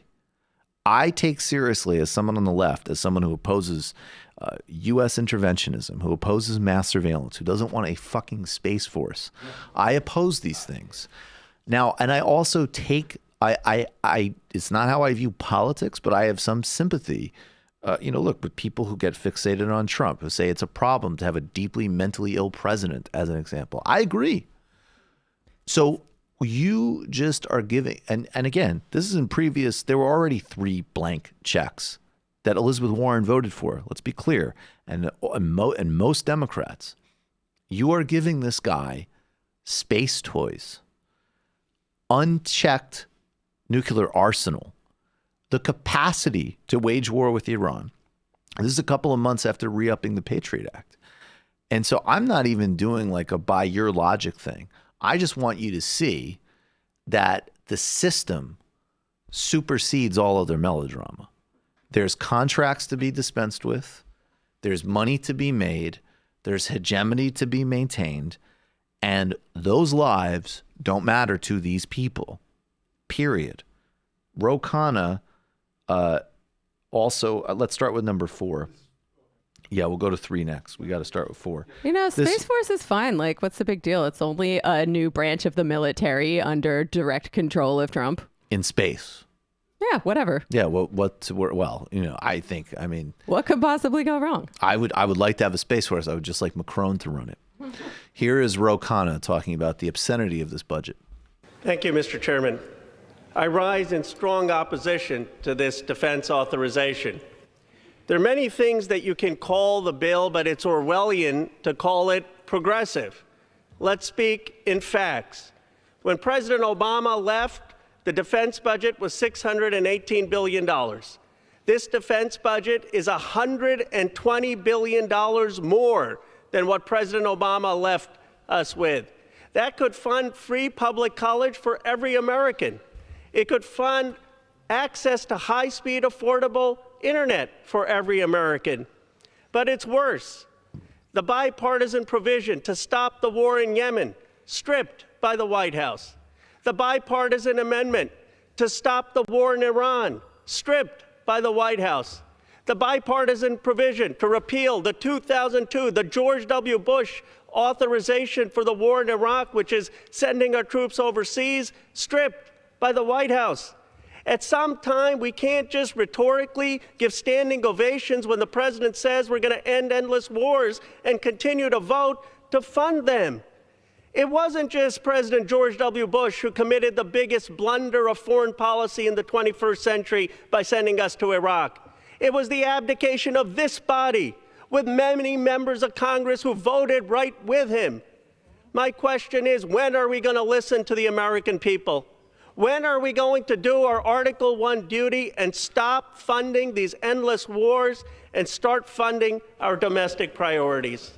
And this goes without saying, this has nothing to do with defense or security. This is about the maintenance of empire. And it's also just about pure corporate patronage and boondoggles. And the only part where it hits people in a real way with voting, job projects. Because basically, this in the neoliberal era is the only version of public works programs we have.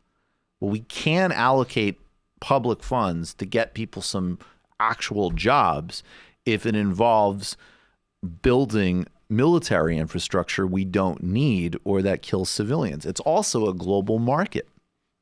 We sell this stuff all over the place, as do the Europeans, as do the Chinese, as do the Israelis, as do the Russians, as does Canada. So it's absolutely a moral obscenity, and he's right on every single level. But it's again, I'm not pointing out the hypocrisy here. I don't care. I'm pointing out that the structure of this stuff overrides everything. And at the end of the day, if you're talking about the prospects of human survival and the well-being of vast majority of people on the planet, also, frankly, recalibrating to a world that is not going to look the same way in the coming decades. It might look much worse, but the power dynamics are changing. It might look better, but the power dynamics are not going to be the same. This is the most important vote that's taking place right now. This is the most important action. And a vast majority of these people are part of the problem in abdicating their duty. Period. Yeah, and I'm really glad he made the connection, too, between increased social spending and a ramping down of the military-industrial complex. I feel like a lot of the time progressives are hesitant to do that because they don't want to imply that it would take away anything from anyone, anywhere, at any point in time. But as far as I can tell, it's a win-win because we have to ramp down the military-industrial complex for the sake of people all over the world. And we need to vastly increase the amount of social spending that we're doing if we want to provide a decent life for all people. Definitely. You know, Ron Dellums, the congressman from California, I think he used to do a peace budget in the 80s where he would talk directly about that linkage between the military-industrial complex and what we could do in terms of things like single-payer health care and all of the obvious dividends. There was never a peace dividend post-Cold War. Never. Every year. I mean, it was slightly shrunk. Slightly, and then ramped right back up again. And then there was, you know, the narrative search for problems. There was like the reality that, in the words of Thomas Friedman, that you don't have the golden arches of McDonald's without the planes of what is it, McDonnell Douglas, to paraphrase him. So that is actually true. There is a military dimension of sea lanes, of actually the hardware of the global order that was built in the 90s. That's true. But there was also the narrative search. There was actually a period in the 90s where it was like, oh, well, the new threat are the Colombian drug cartels. That is going to substitute for the Soviet Union in terms of why we have aircraft carriers in Europe. And of course, the war against the cartels in Colombia was used. There is a reason why Colombia is a forward point for all of the major area for U.S. military adventurism and coup mongering and drug war policy across Latin America. What's this clip? This should be HW talking about the peace dividend. Okay, here we go. Yeah. Floated last week, long-term rates shot right through the roof because the market was saying, wait a minute, we don't want to bust this budget agreement. That's the only safety the taxpayer has, and we don't want to see ourselves get into some spiral of inflation again. So it's not an easy problem. But do I worry about it when people lack confidence? Of course I do, and I want to try to find ways to help because people are hurting. And some of it is I think you put your finger on it. There ought to be, in my view, given the economic place where we stand now, more confidence. I'm not trying to say everything is rosy, but I am saying interest rates are down. There is a good chance to do something now in the way of housing or in cars or in whatever that we haven't had before. And so I think it'll come around, but of course I worry about it.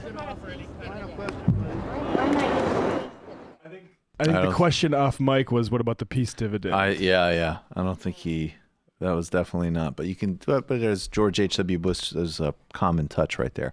Earlier this week, the major blockbuster report in the Washington Post on decades of lying about the U.S. war in Afghanistan. We talked about it earlier this week. I really want to reiterate that this is this generation's version of the Pentagon Papers.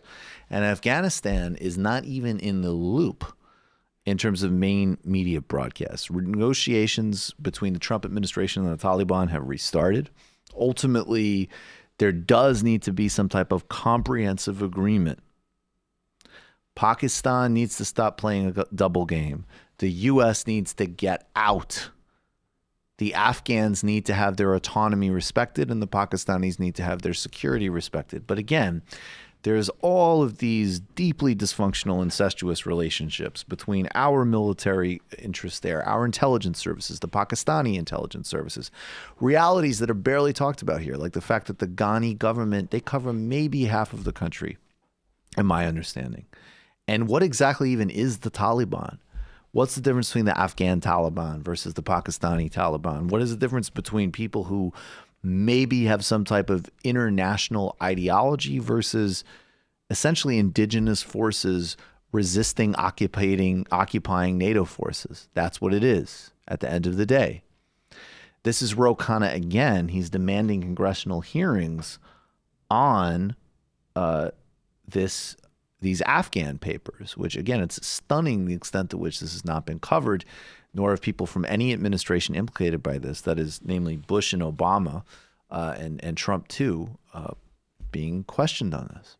You think we have to have some accountability so we don't make the mistake again? Would you support this committee holding hearings on the Afghan papers and calling in front of Congress every official who has misled the American public about whether this war was winnable and all or not? With 2,400 Americans, soldiers dead, 775,000 Americans deployed, don't you think people owe this country an explanation? Sure. Many of those dead are my friends and maybe some of my former soldiers. But look, it's the committee's responsibility to determine what it has hearings on. I don't think you want the executive branch making that call. Mr. Chairman, I would request that this committee hold hearings on the Afghan papers and call before Congress with subpoena every person who has misled this country. And just like in the Pentagon papers, I think that should be one of our highest priorities in examining what has come out in that bombshell report. If I may, Mr. Conner, we'll pause your time for the moment. I think it's appropriate to have hearings. I will tell you right up front, just to set expectations correctly, I'm not going to call every single witness who has anything to do with this. I do not believe that would be a productive use of the committee's time. I do think it's something that we should take a look at and get explanations from, because I agree with the overall point. But I don't want to set unrealistic expectations about how the committee should approach it. So I respect your question. I respect that, and certainly at least having some of the prominent people come and explain to the American public. Find out who that is. So that's Congressman Adam Smith. So from the state of Washington. So look, okay. I mean, he could fight it on the narrow technicality of, I guess, every single person involved in the bureaucracy, of course, is not going to be called. But the point here that's obvious is the people in leadership positions who lied about and helped distort this, which is namely everybody, need to be held accountable in Congress and be questioned aggressively. Here's Ro Khanna with the follow-up.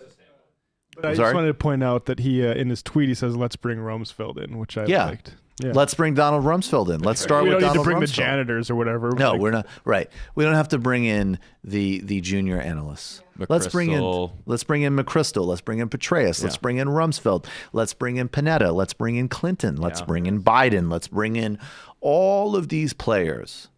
Because this is still going on. Bring in Pelosi. And even, bring in Pelosi. So it was a year and a half after the release of the Pentagon Papers that Nixon began withdrawal in Vietnam. Do you have any confidence that we'll be out a year and a half from now in Afghanistan? No. Come on. I mean, it's crazy. We really need to be thorough here. No. I think in a lot of the differences, we don't have a monopolistic liberal media to the extent that we used to when Nixon was around, for better or for worse. But for worse in this case. And ultimately, like, this is a good illustration of why it's important to vote in, midterm elections. Because do you think that we would be having this conversation about Afghan papers if the Republicans were in control of? No, but it's also why you need to think with a lot of precision in primary votes, and you need to not accept, just general pablum on foreign policy, because basically nobody is talking about this.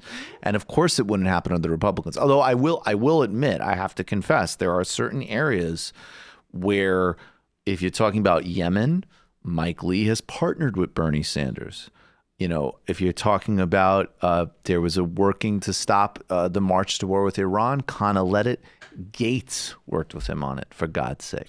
So there might be certain really narrow areas in a congressional context, and this is your job in Congress. This is not the same.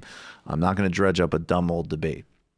But if you don't see the difference between retweeting some idiot versus doing your job in Congress to partner with people to pass legislation, which is your job. And then conversely, if you have a problem with that, then you don't understand how policy works.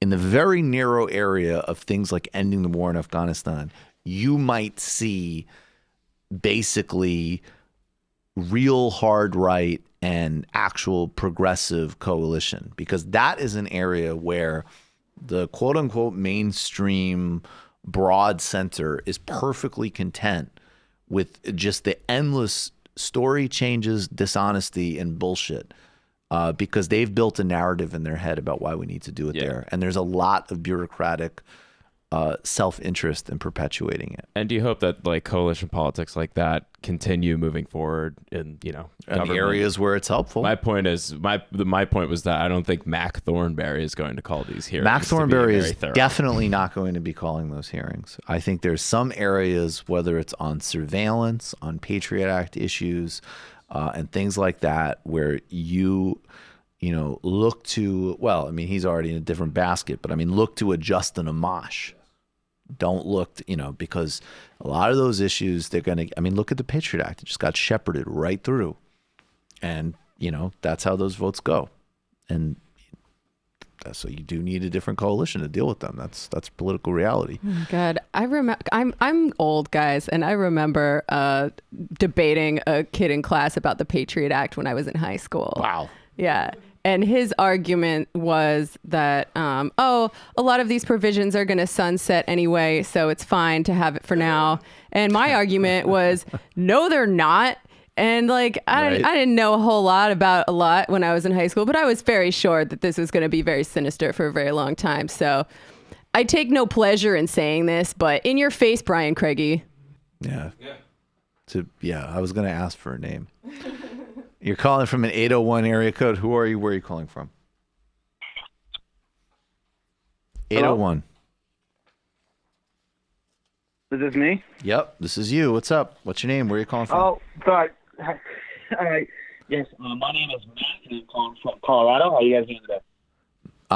You're kind of going in and out. Is that Matt from Colorado? Mac, like, Mac Daddy, Miggity Mac. Mac from Colorado. All right, Mac, what's on your mind? Yes. I was wondering, what does the left need to do for, I guess, maintaining this projection of momentum and power after Bernie Sanders gets in office? What do they need to do to maintain? Well, I mean, I would say look, in the best case, Bernie Sanders is president, and you have a president who every day will be literally encouraging people to organize themselves. I got to tell you, I was just having this conversation with this guy, Chris Nineham, about the UK, and it's really interesting because, look, I think people have to organize themselves a lot of times is just like a left-wing cliche, frankly, and it doesn't clarify certain strategic questions. But in this case, literally, there isn't a single scenario where people don't need to organize themselves after the election. In the best case, Bernie Sanders is president. We actually have some potential of forward momentum. Then take there's some whatever Democrat, and the core contradictions aren't going to be put into play, but maybe the gas pedal has been eased off a little bit, but all of the conditions are in place, so we need to still organize and then contemplate the true catastrophe. Donald Trump gets a second term. The only thing I could say is, everybody jump in, but you got to start doing it now. Hopefully every single person that's working for the Bernie Sanders campaign is using it as a seed and already having these conversations. What do we need to do? How do we stay in touch? What issues do we identify? How are we coming together when there's actually the fight for Medicare for all? How are we counteracting propaganda? When do we need to protest? When do we need to harness social media? When do we, all of these types of things. Yeah, I have gone on the record as being skeptical of social democratic electoral politics in order to, as a means of solving the crises of capitalism. However, I think the only way that we even have a chance at solving these problems is if we have a combination of sweeping electoral victories and grassroots momentum and constant pressure from the outside. Even that still might not work. We might still descend into fascism and horror, but that's the only thing that could work. And as such, it's worth doing all of those things. Yes, I totally agree. I guess, how do we get union membership up? Because I currently work in the oil field, and any discussion of the union, you're looked at like you're like you have three eyes. So my thing is, Mac, this is not my cop out, but honestly, you would know that better than me, right? Like people say, how do I organize in a given context? You know your context better than I do by definition. But I do think that type of response, and I've seen it, I've had conversations like it, that is the culmination of decades of material and propaganda warfare against unions. So how do you do that? Yeah. How do you counteract that? I don't know.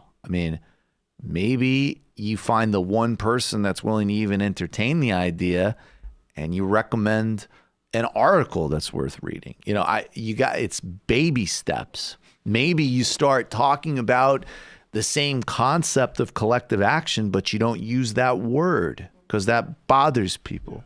I would also add that organizing involves a whole lot of listening. So maybe don't lead with, we need a union and here's why. Ask if you can buy someone a cup of coffee and listen to their problems and ask how they feel about their job situation. And 9 times out of 10, they'll have some stuff to tell you. I think her name is Jody Dean, I want to say. I'll look it up. There's a really good, really smart labor union organizer I know has been on this show. And I will certainly be looking in the direction of more of that kind of content. I'd also check out, it's broader, but check out Wildfire Project and Joshua Kahn Russell. They've had a lot of real success, some of it in the union space, but also with things like rent strikes and other kind of models of organizing people. I think you can get some tips from there. I appreciate the call, man. Thank you. Yeah, because I was just, because I don't want to have the last 40 years that have been an attack on labor.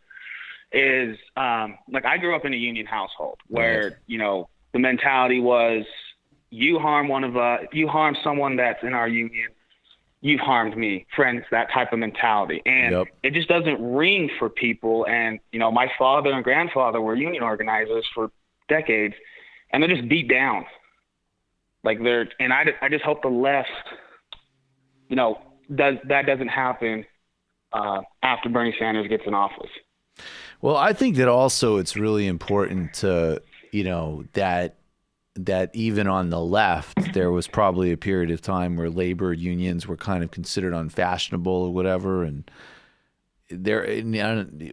setting aside, you can have any conversation you want about unions and strategy and what's effective and different types of unionism and all of that. That's great. But fundamentally, if you want a left-wing project, you need organized labor power. And that's not a moral judgment. That's a strategic judgment. There is no politics that comes from a class base with mass programs and an actual countervalence to capital that isn't just like a different manifestation of capital. We could have more friendly capital, whatever. Actual base in the workers, whether that is having a decent social democracy or New Deal or something to the left of that does not have organized. I mean, that's why Marx talked a lot about labor power. I mean, yes, they objected morally to the abuse of workers, of course, but it was also literally like, okay, capital class has all the money. They've got the newspapers. They've got the property. They've mostly got the police. What do we have? Okay, we have our labor. And if we actually put a chink in that system, that's where we have actual material power on the production process. And then when you have material power in the production process, I mean, all this stuff. But I would just say big picture, there's no avoiding it. And we should do it now before they replace us all with robots. Then we need to organize the robots. Yeah, but what if I gave you $1,000 a month and free masturbation lotion? See, robots don't care about that stuff. Robots are vol-cell, and they don't require money. This is true. Thanks for the call, man. Thank you for taking my call. You guys have a great day, and left is best. Left is best. All right. Let's take another call.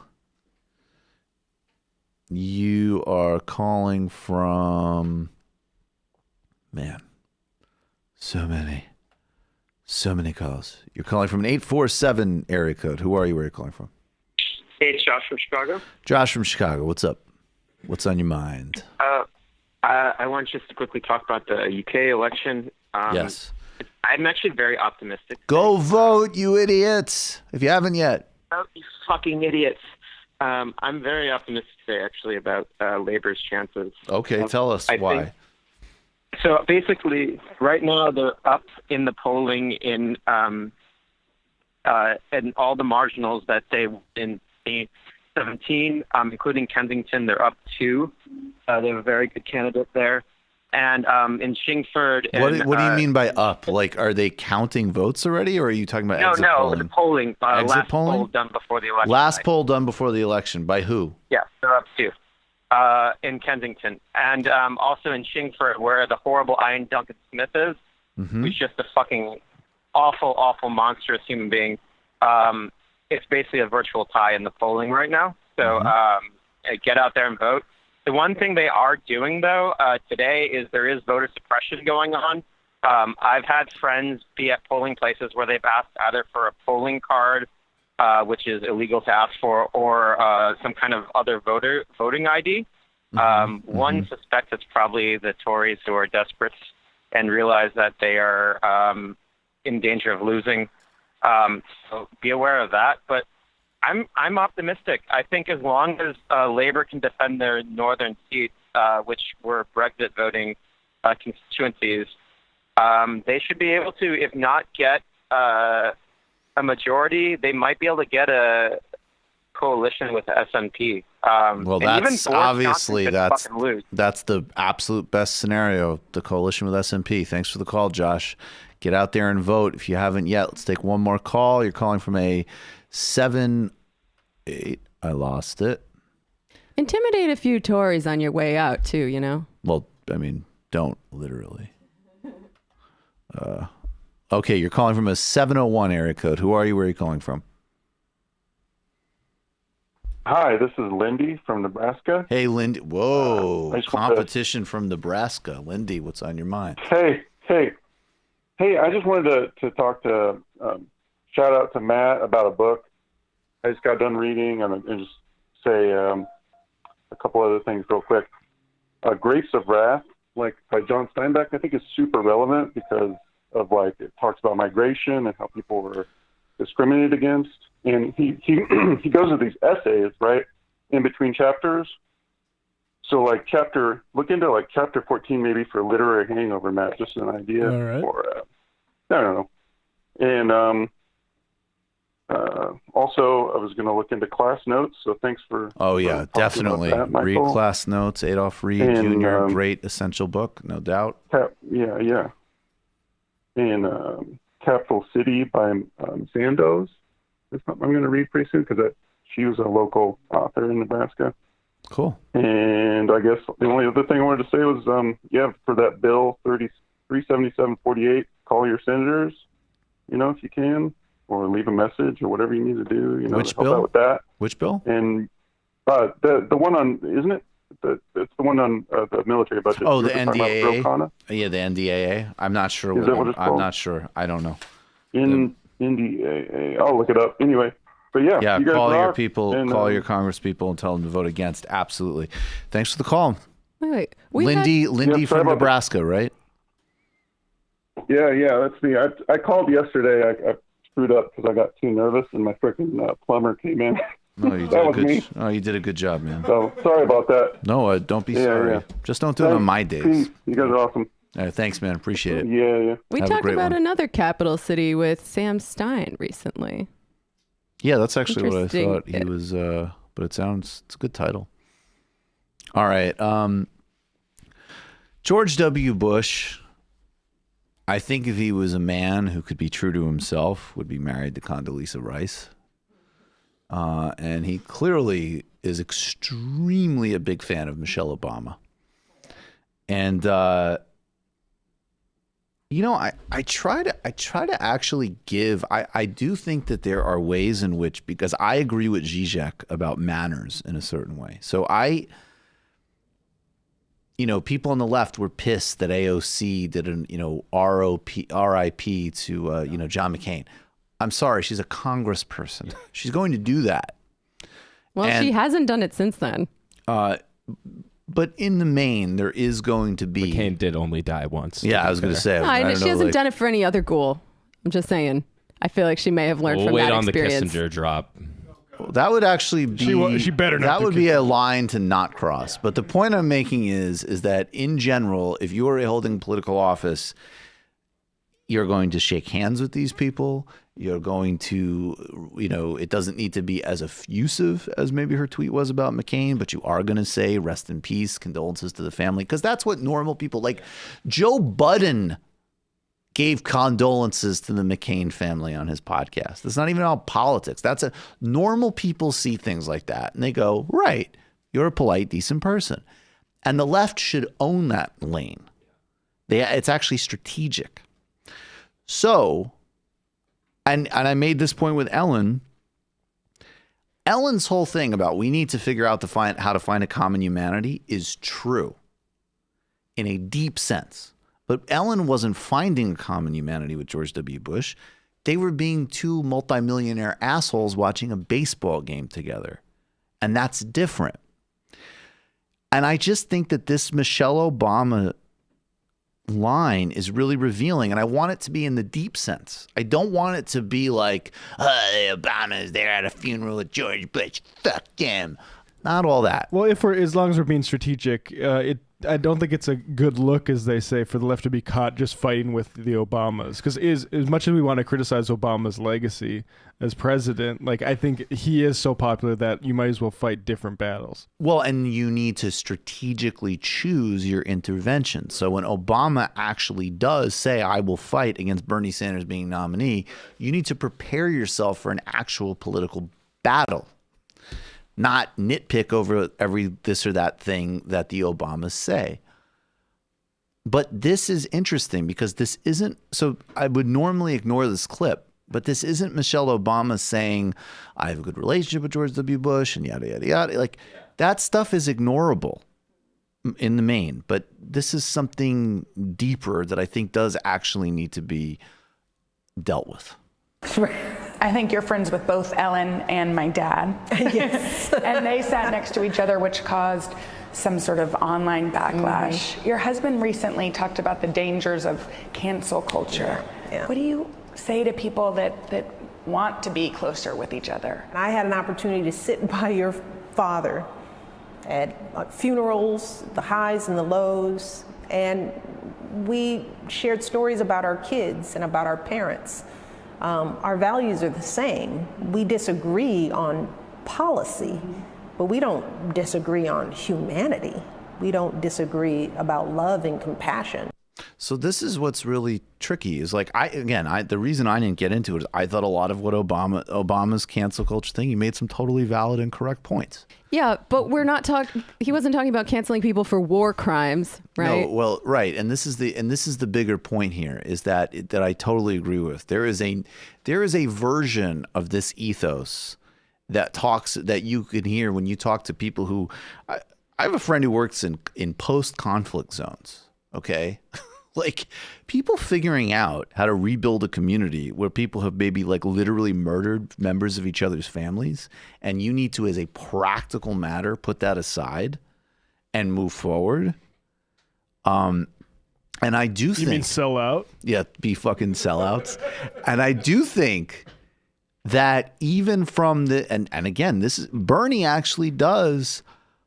the materialist version of there isn't a red America and there isn't a blue America, to say we need to align across lines for people because most people don't have good health care or none at all. There is something actually very, very important about that. And I know a lot of people disagree with me on this, but I think that that's reality. And I think that it's something that a lot of people intuitively respond to. And I think it's a disaster that it is deployed by, in this case, Michelle Obama or Ellen or endless numbers of fools on Twitter to just say like, oh, well, George W. Bush was that wasn't, he was, I mean, we had disagreements. No, those were fundamental structural things.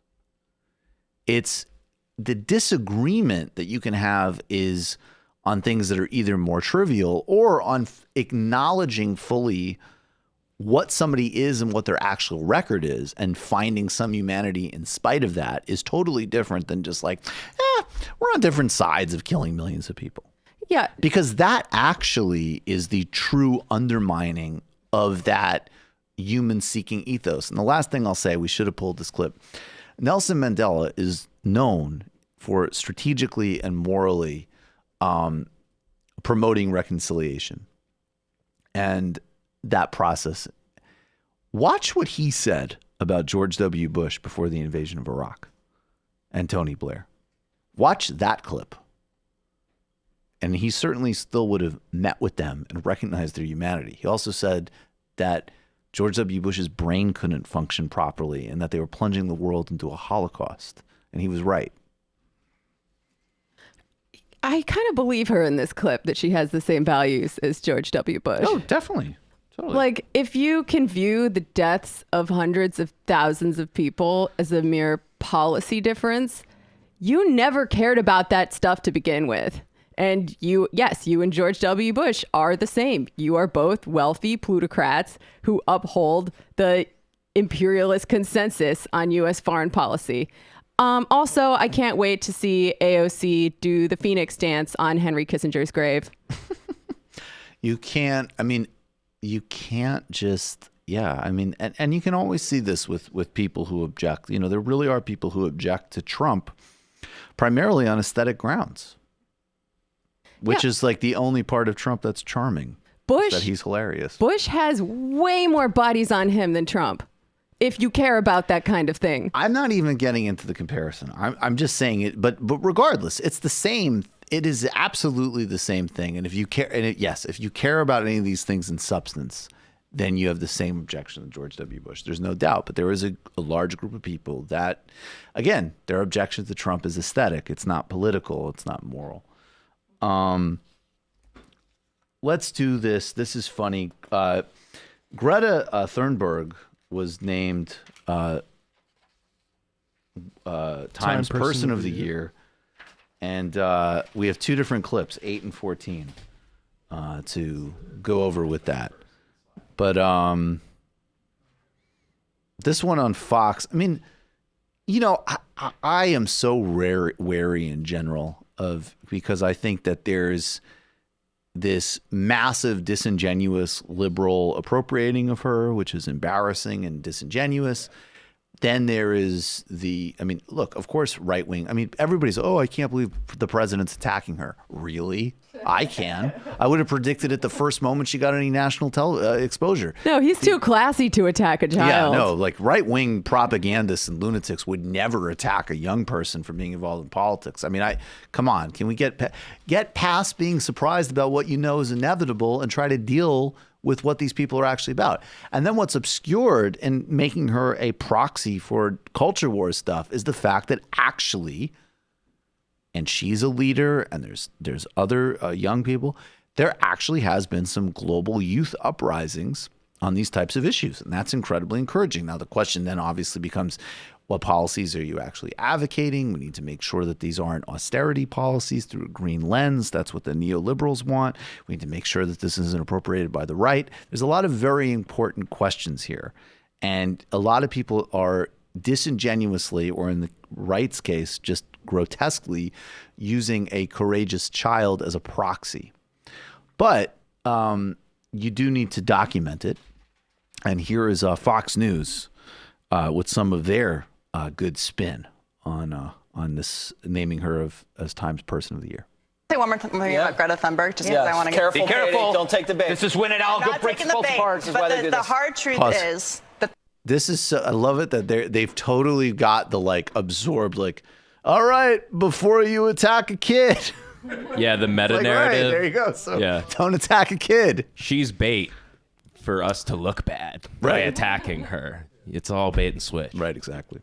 not taking the bait, but the hard truth is that the liberal media only cares about her because she serves their climate change agenda. If this was a young person who had questions about climate change or was doing other things in a reversal of what the left wants everyone to believe, she wouldn't be as famous as she is. I would tend to agree with that. I think that is totally true. Totally true. I will say that there is a lot. I mean, look, I don't know if they used to do this as much anymore, but there used to be this whole bizarre cottage industry of like conservative, like a 13-year-old who would be like, why puberty and the Democrats are robbing me of my manhood. How many MAGA kids came out in 2016 during the election wearing he wore a suit to the Trump rally. Now we have him on Fox and Friends. Oh yeah, if she were a climate change denier, she'd be a right-wing celebrity. Yeah, I mean that's the thing. It's like I get that's like really what that's the core of the beef. It's like no, she wouldn't speak at the UN General Assembly. She'd probably be on your show right now. Yeah. I mean, yeah, that's true. You have not been able to seed enough of climate denialism to make that a mainstream reality. And what's great is that the only viable critique of Time or the liberals or whatever is, how dare Justin Trudeau shake hands with Greta Thunberg while he's pushing through Keystone, right? How dare you? But they can't do that because, of course, they support the despoiling of the global environment.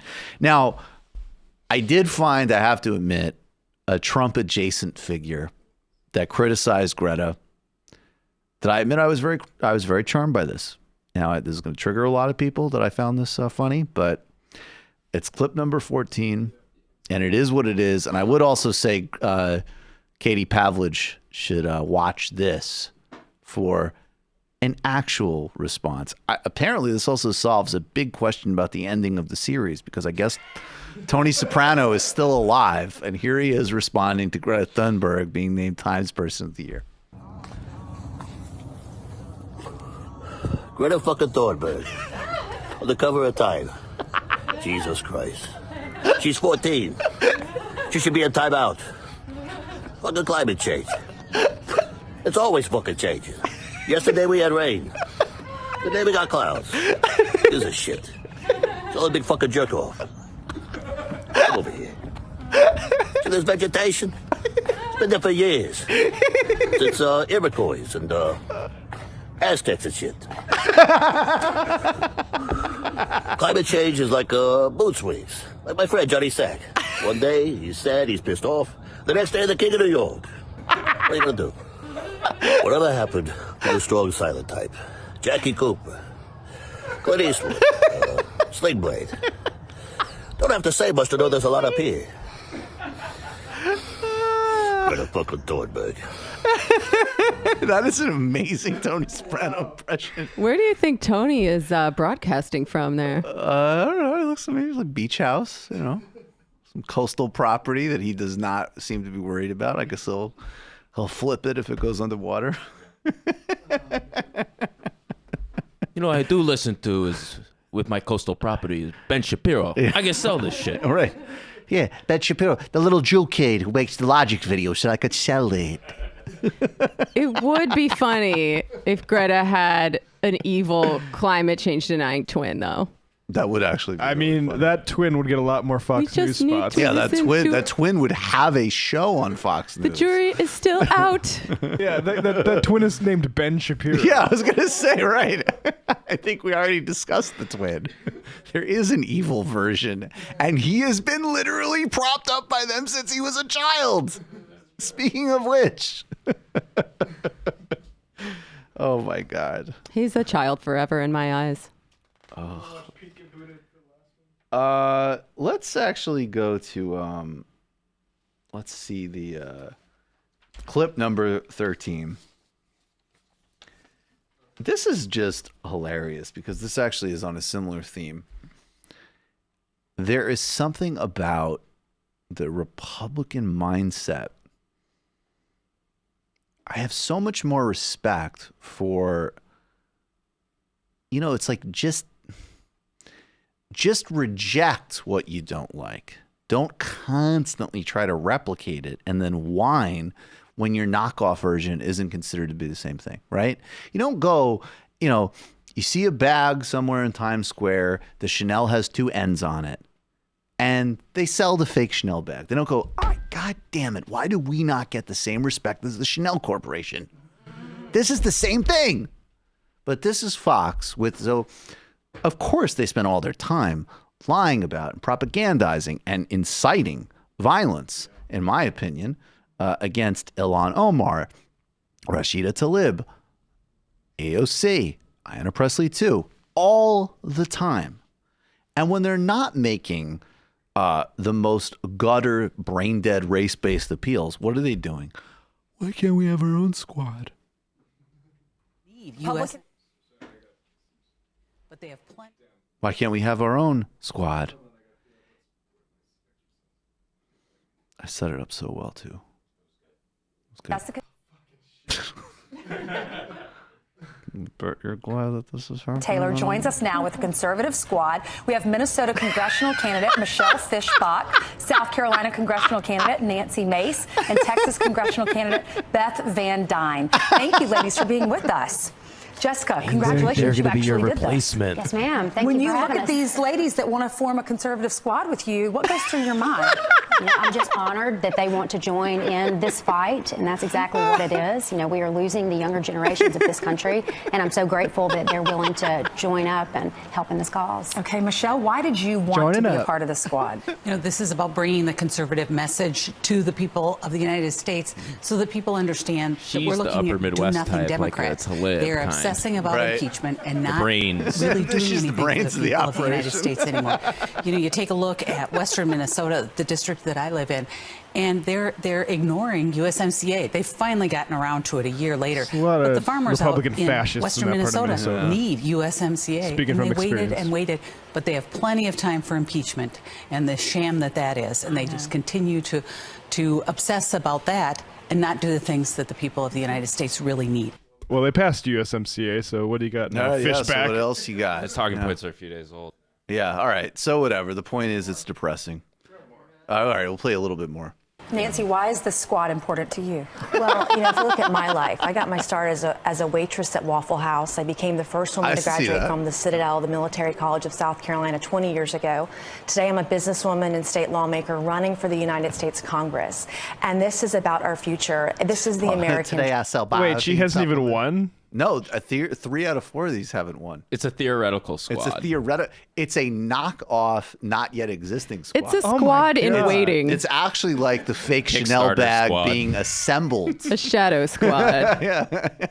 Yeah, like get this to market first. Lady. Yeah, Jesus. Today, I'm a businesswoman and state lawmaker running for the United States Congress. And this is about our future. This is the American dream. And you see the Democrats, they've taken a sharp left turn under the influence of the socialist squad. And you look at us and this is socialism versus American values of freedom and job creation. And we all understand up here today that people flourish under freedom. And 2020 next year is pivotal for our country. And, we see so many women across the country right now, Republican women, who are picking up the mantle and want to serve. They say, enough is enough. My kids and my country are worth fighting for. And that's what this is about, essentially. Okay. She said end about 8 times when I thought she was going to be done there. Yeah, me too. It certainly felt like and eternity. But, I just like there. She mentioned one policy issue. Right. There was the new NAFTA, the USMCA. That was it. I mean, so far between AOC, Ilhan Omar, and Rashida Tlaib, they have put on the table a Green New Deal, reform on credit cards, fought for single payer, massive public and green housing initiatives, which are amazing. Ilhan Omar and Rashida Tlaib have centered key foreign policy issues, particularly Ilhan Omar. And, yes, not I guess not in the same way in terms of defining the space, but have signed on to single payer, free college for all. Hey, you want to talk about that's job creation? Just talking about How about so many a federal things. job guarantee? How about a federal job guarantee? Conservatives know that the people that they're appealing to are infants. Right. Psychologically. In terms of politics. It was a little bit cringy when they called the squad, but I like it now. It's fine. You cannot get away with calling these 4 Beckys the squad. I don't call the squad. I actually still find it embarrassing. If you're going to A/B test some type of just sad knockoff recreation product, I'm going to make fun of it. Obviously, it's effective. How important is the squad to you? That's so funny to ask 3 who aren't even in office. How important? Yeah. I think a group of Republicans is less of a squad and more of a clan. No. Like asking me how I plan to I don't know, be on the Lakers next year or something. We're more of a squad than what do you imagine your theoretical baseball career like? Everyone's joining up, and I'm just excited. Everyone wants to see me pitch 95-mile-an-hour fastballs. Yeah, it's just because when I go in there and I pitch my first no-hitter, it's going to be historical. So what I bring to the team is I have a great eye. I take a lot of pitches. I wear them down. I hit gaps. I don't hit home runs, but I'm getting on base, and I'm a table setter. I get on base. I make a lot of plays happen. I'm really supportive in the dugout because a lot of people don't talk about team spirit. Yeah, I'm running to maybe bat 3rd in the lineup. I consider myself to be the best relief pitcher east of the Mississippi, south of Mississippi, whatever the hell. I hope we hear more from them. They seem great. Yeah, Jamie, you want to get it on this baseball bit? I do not. We will never be as cool as Hunter Biden. That's true. Pickpocket. Where does hey, shut up come from? And you're a horrible, despicable person. Walter Block, the first one, and Daryl Perry, the second one. Yes. All right. let's see. One more call. You're calling from a 251 area code. Who are you? Where are you calling from? Hey, guys. This is Wombat calling from the Deep South. How are we doing today? Hey, Wombat. What's going on? What's on your mind? So I am I'm having a little trouble here, and I was hoping you guys could help me out. I am a military vet and currently a recruiter, so you'll forgive me for not giving my name or my specific location here. But I'm a leftist. I've been that way for a while. You guys, by the way, have helped push me, so dope. Thanks very much for that. Thank you. Just kind of having trouble, especially in the current administration, bringing together what my job is with my personal beliefs. And the issue I'm having is that I've been doing this for almost 14 years now, so I'm kind of in it to the finish. Yeah. While also just trying not to feel like a total hypocrite every day, I guess is the best way to put it. I mean, I can't. That's a deep one.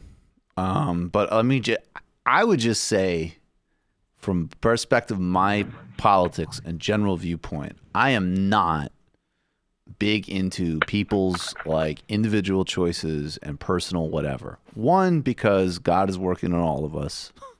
And two, because those things are not going to change much. I mean, I'm not saying they don't matter, but there's a structure in place. You have a job for a reason. There's a context behind why you do what you do. And people have agency within that context, but it's still a pretty important context. So, I mean, I don't know, man. I encourage people to make changes when and where they can, but you are not the person who is the architect of this, global policy. Now, on the other hand, I would say I am sure within the parameters of your job, and speaking from even like being around some people who've gone through this process, there are clearly recruiters who lie and who are real assholes. And I'm assuming that you do not have to, you can choose to present what's going on in the most truly, genuinely honest way possible. And I would say that is on you. But besides that, my biggest... I can't. I'm just not into personalizing it like that. Like I don't think you should go around feeling like a bad person or something because of the circumstances you're in. You shouldn't go around I don't believe feeling in like that a at bad all. person. And I think that I'll just finish. I think you've got a big. There's a huge amount of value on the other side too in the experience you're accumulating with the politics you want to put forward. A huge amount of value. So there's a big positive side to that as well. And I am not like. It's not about the troops. It's not about blaming the troops. The more veterans, the more people from the armed forces involved in this, 1,000,000 times the better. So there's a huge upside there as well. And I would just say in the recruiting process, being honest and sincere about it to the extent you can, I think is super important. That's all I got for you. And please don't feel any which way as best you can, at least from my perspective. I do think that there are some things you can do. I'm not an expert on the military, but we had on Spencer Rapone a while back on the Antifada, the famed army resistor, and he has, I think it's still going, a podcast called Eyes Left, and he has a lot of suggestions for things people in the army can do to better live out their politics, either inside of it or outside after they get out. He does one with Mike Preissner. Who's also a vet and so there's a lot of resources there for sure. Yeah. And what was I getting? You wrecked my train of thought, man. Wrecked. You wrecker. Totally wrecked.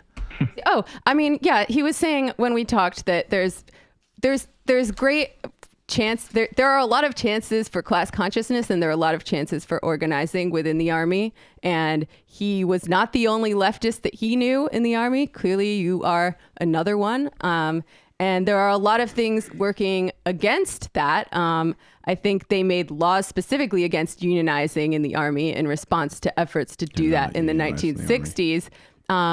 But he also pointed out that the army has played a role in pretty much every revolution in history, for better or for worse. So if we want to be looking to a long-term revolutionary horizon, it certainly pays to have leftists in the army and spread class consciousness. Also, advice from the IM. I'm figuring you probably are already familiar with this, but look up the Smedley Butler book, War is a Racket. I'm sure I've read that. Yeah, I'm sure you have. I figured. And it's not one of those things. I shouldn't say that, I'm walking around beating myself up. I think that the awareness I have, not just from, I've been to Iraq, I've been to Afghanistan, I was a combat medic in both. So the experience I have, I try and bring, because I was able to do hands-on with the people that were there. I was able to do so much good on an individual basis, going through and actually working with individuals there. But then, for instance, the week after I got back from Afghanistan is when that asshole went through and shot 6 villagers. So it completely removes any goodwill or anything that I've managed to accumulate in my time there. So I think that's where a lot of my issue comes from, and that's where a lot of my politics come into it. And that's kind of the information that I try and present to honestly, these kids. I'm 31 now, dealing with kids who are 17, 18, which is how old I was when I joined, trying to present a more real look without, it's not all negative all the time, but there are a lot of things that you just don't understand what you're getting into when you join. Right, of course. Hey, man, honestly, it sounds like you're exactly the right person to be doing what you do. I appreciate that. Thank you. Thank you. Please be in touch, man. Thanks for the call. Yes, sir. Take care. All right, folks, no more calls. Sorry about that. There will be some calls we get to tomorrow. I'm just going to read this real quick, then do a few IMs. Actually, do we want to play this TikTok, number 10? This is fun. Just just two more quickly. I'll do here while you're getting it. I'll read the story. Bernie Sanders is surging in the polls. We can call it a small surge. There's some polls that have put him ahead in Iowa and New Hampshire. Hell yeah. He's leading in California, according to some polls. Hell yeah. And finally, I mean, look, he's always led with young people, but the launching pad is starting to separate here. And I figured that would happen. I mean, obviously, the longer this process happens and people start to pay attention, who's best for you becomes, increasingly obvious in this process in terms of healthcare, in terms of jobs, in terms of housing, in terms of all of the core material needs of life, and also the willingness to really have courage on other issues as well. I just want to read a little bit from Common Dreams. Young supporters watch as Democratic presidential hopeful Bernie Sanders. New polling out of California reveals that Bernie Sanders' presidential bid is garnering the most support of young people in the state and elicits the most enthusiasm from Californians as a whole. Among respondents under the age of 45 who answered the CNN poll, 32% say they were most likely to support the Vermont Democrat. Just 13% said they currently support Vice President Joe Biden, while 18% expressed support for Senator Elizabeth Warren, giving Sanders a 13-point lead with potential voters in the age bracket. Remember, this goes up to 45. When you go under 35, the poll gets even more stark. Biden has the most support in the state of people over 65. 37% have said they support him versus only 8% for Sanders. Young people are ready for a political revolution. And it goes on to just really delineate these poll numbers looking incredibly good for Sanders in a pivotal state. I mean, this is a scenario where Sanders could win Iowa and New Hampshire, finished very strongly in South Carolina, and then go to Super Tuesday in pole position in California. So all this is to say, make those calls, knock on those doors. This is very winnable and very important. Be really focused right now. Yeah. Don't get lazy. Don't get cocky. No, now is the time. It's still going to be an uphill battle, but it is possible. And I'm starting to feel way more optimistic as well. It's possible. And I think that this is actually the positive effect of a long campaign. You go out, you see all these flashes in the pan, all these, various things. But Bernie, wait, is this the piece I was quoted in? Oh, I was just going to see, you saw that you were quoted? I didn't know you actually have a quote in there. I saw we were mentioned. I haven't got to the end of it yet. It just says, a new generation of progressive media includes widely read outlets such as The Intercept and Common Dreams, as well as niche online programs like The Michael Brooks Show and Jacobin at the Magazine of Choice. How dare you? I'm going to call him up and demand a retraction. Wait, Jacobin's not an online program. We're the niche online program, and Jacobin is the niche online publication. Is the magazine of choice for young socialists. Yes. that's true. Scroll down and see. I was. Anyways, that's cool. I was quoted in that piece. It's true. No Bernie blackout here, folks. That is accurate. That is totally accurate. Niche. Why? How dare you? Oh yeah, it's there. All right. I'll find it later. Okay. What did you say? So it's a monkey paw. You got into the LA Times, but they called you niche. Yeah, exactly. I mean, we'll take it. I mean, look. I would. Niche. We're not at 100,000 subs yet, so we're close. I know. So this is a TikTok of people striking in France.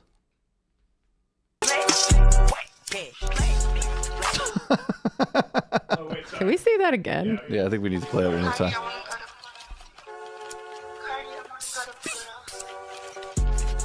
Basically, people are really good at protesting in France. And using new social media tools. Yes, and using.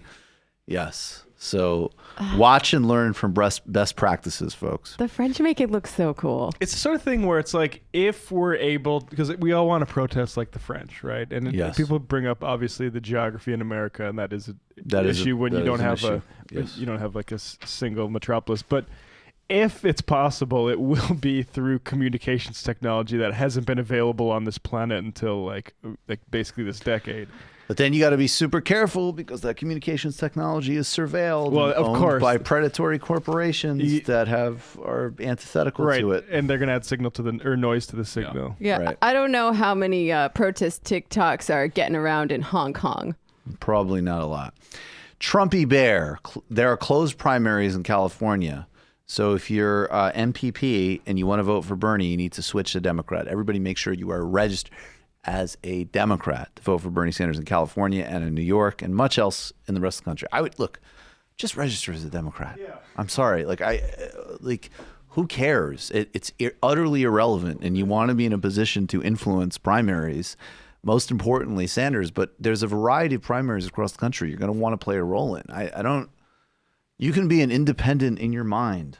I mean, it's hilarious. You can be a left com in your mind. I know that I am. Whatever you need to be in your mind, I'm still going to vote. I'm full of contradictions. At the pearly gates, next to your name is going to be whatever you registered to vote as. So. You were registered as a Democrat. Sorry. How could you? You'll have to spend eternity. Yeah.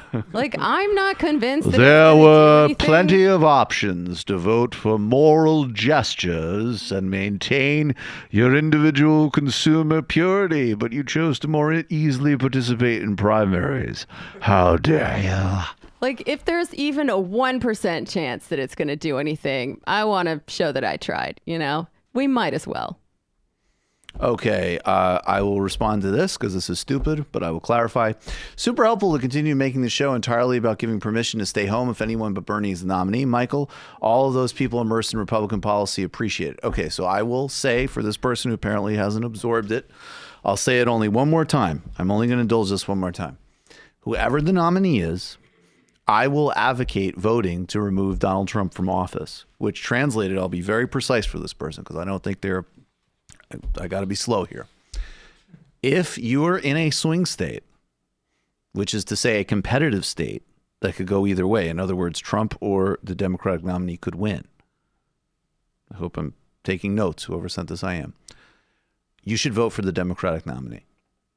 Ideally, and radically importantly right now, this is why it's my priority right now, because we're in the primary right now. In other words, we're in that part of the process where we're determining who will be that nominee.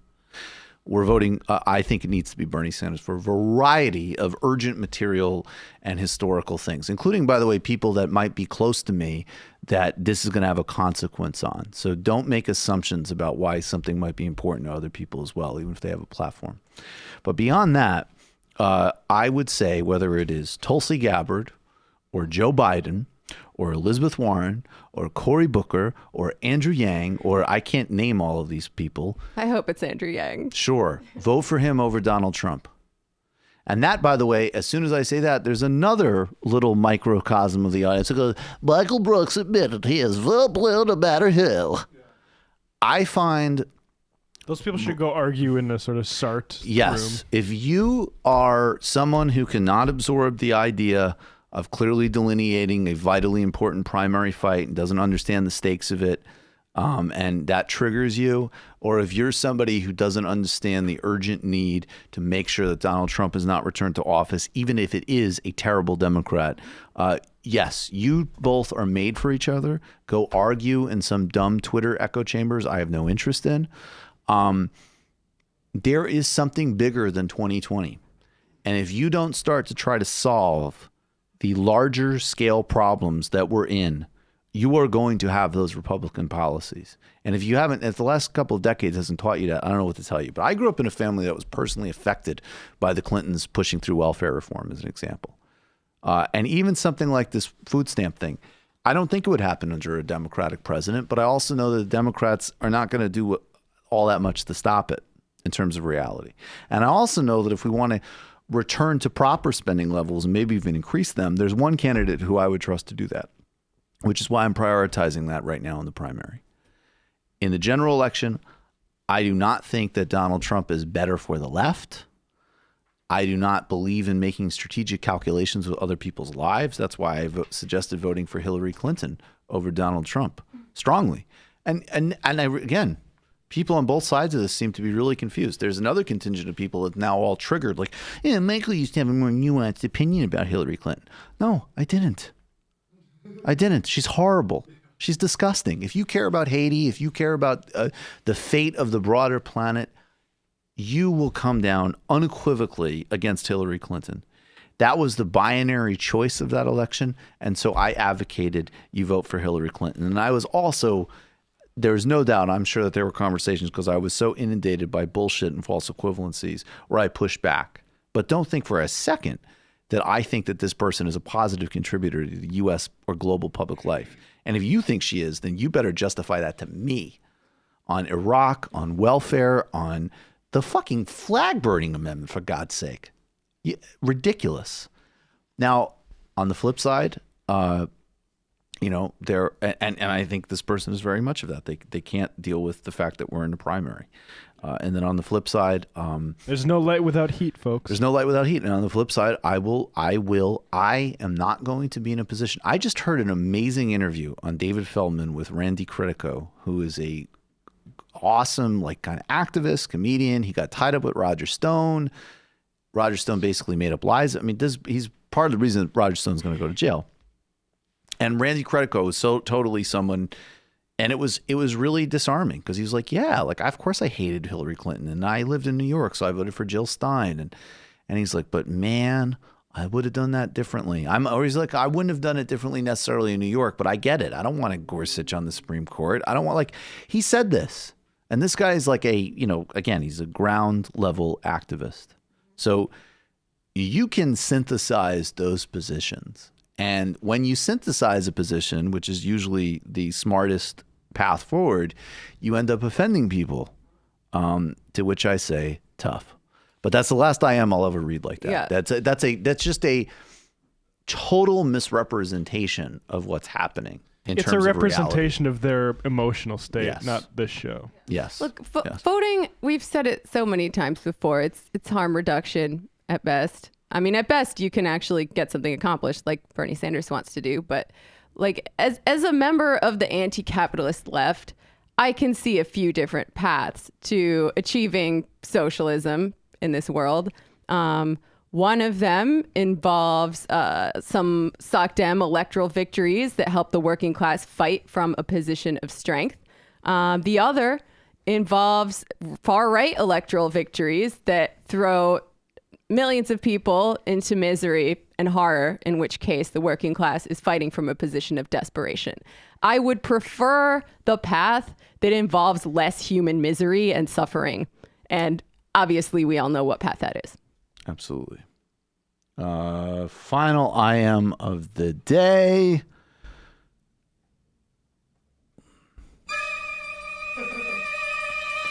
IP. Hey, Matt, I just wanted to recommend, that's loud, a book. It's called Atlas Shrugged. I read it. All right, and it's really bad. All right, everybody. See you tomorrow. It might take all the strength I got to get to where I want, but I know somehow I'm gonna get there. I wasn't looking when I just got caught between the truth and the lie bar. But finding out won't make me feel any better. Yeah, I know the clock is ticking, but the meds are gonna kick in, and my pilot light's shining bright. I guess somewhere the choice was made for the option where you don't get paid, for the road that bends before it finally breaks you. I guess somehow I lost my drive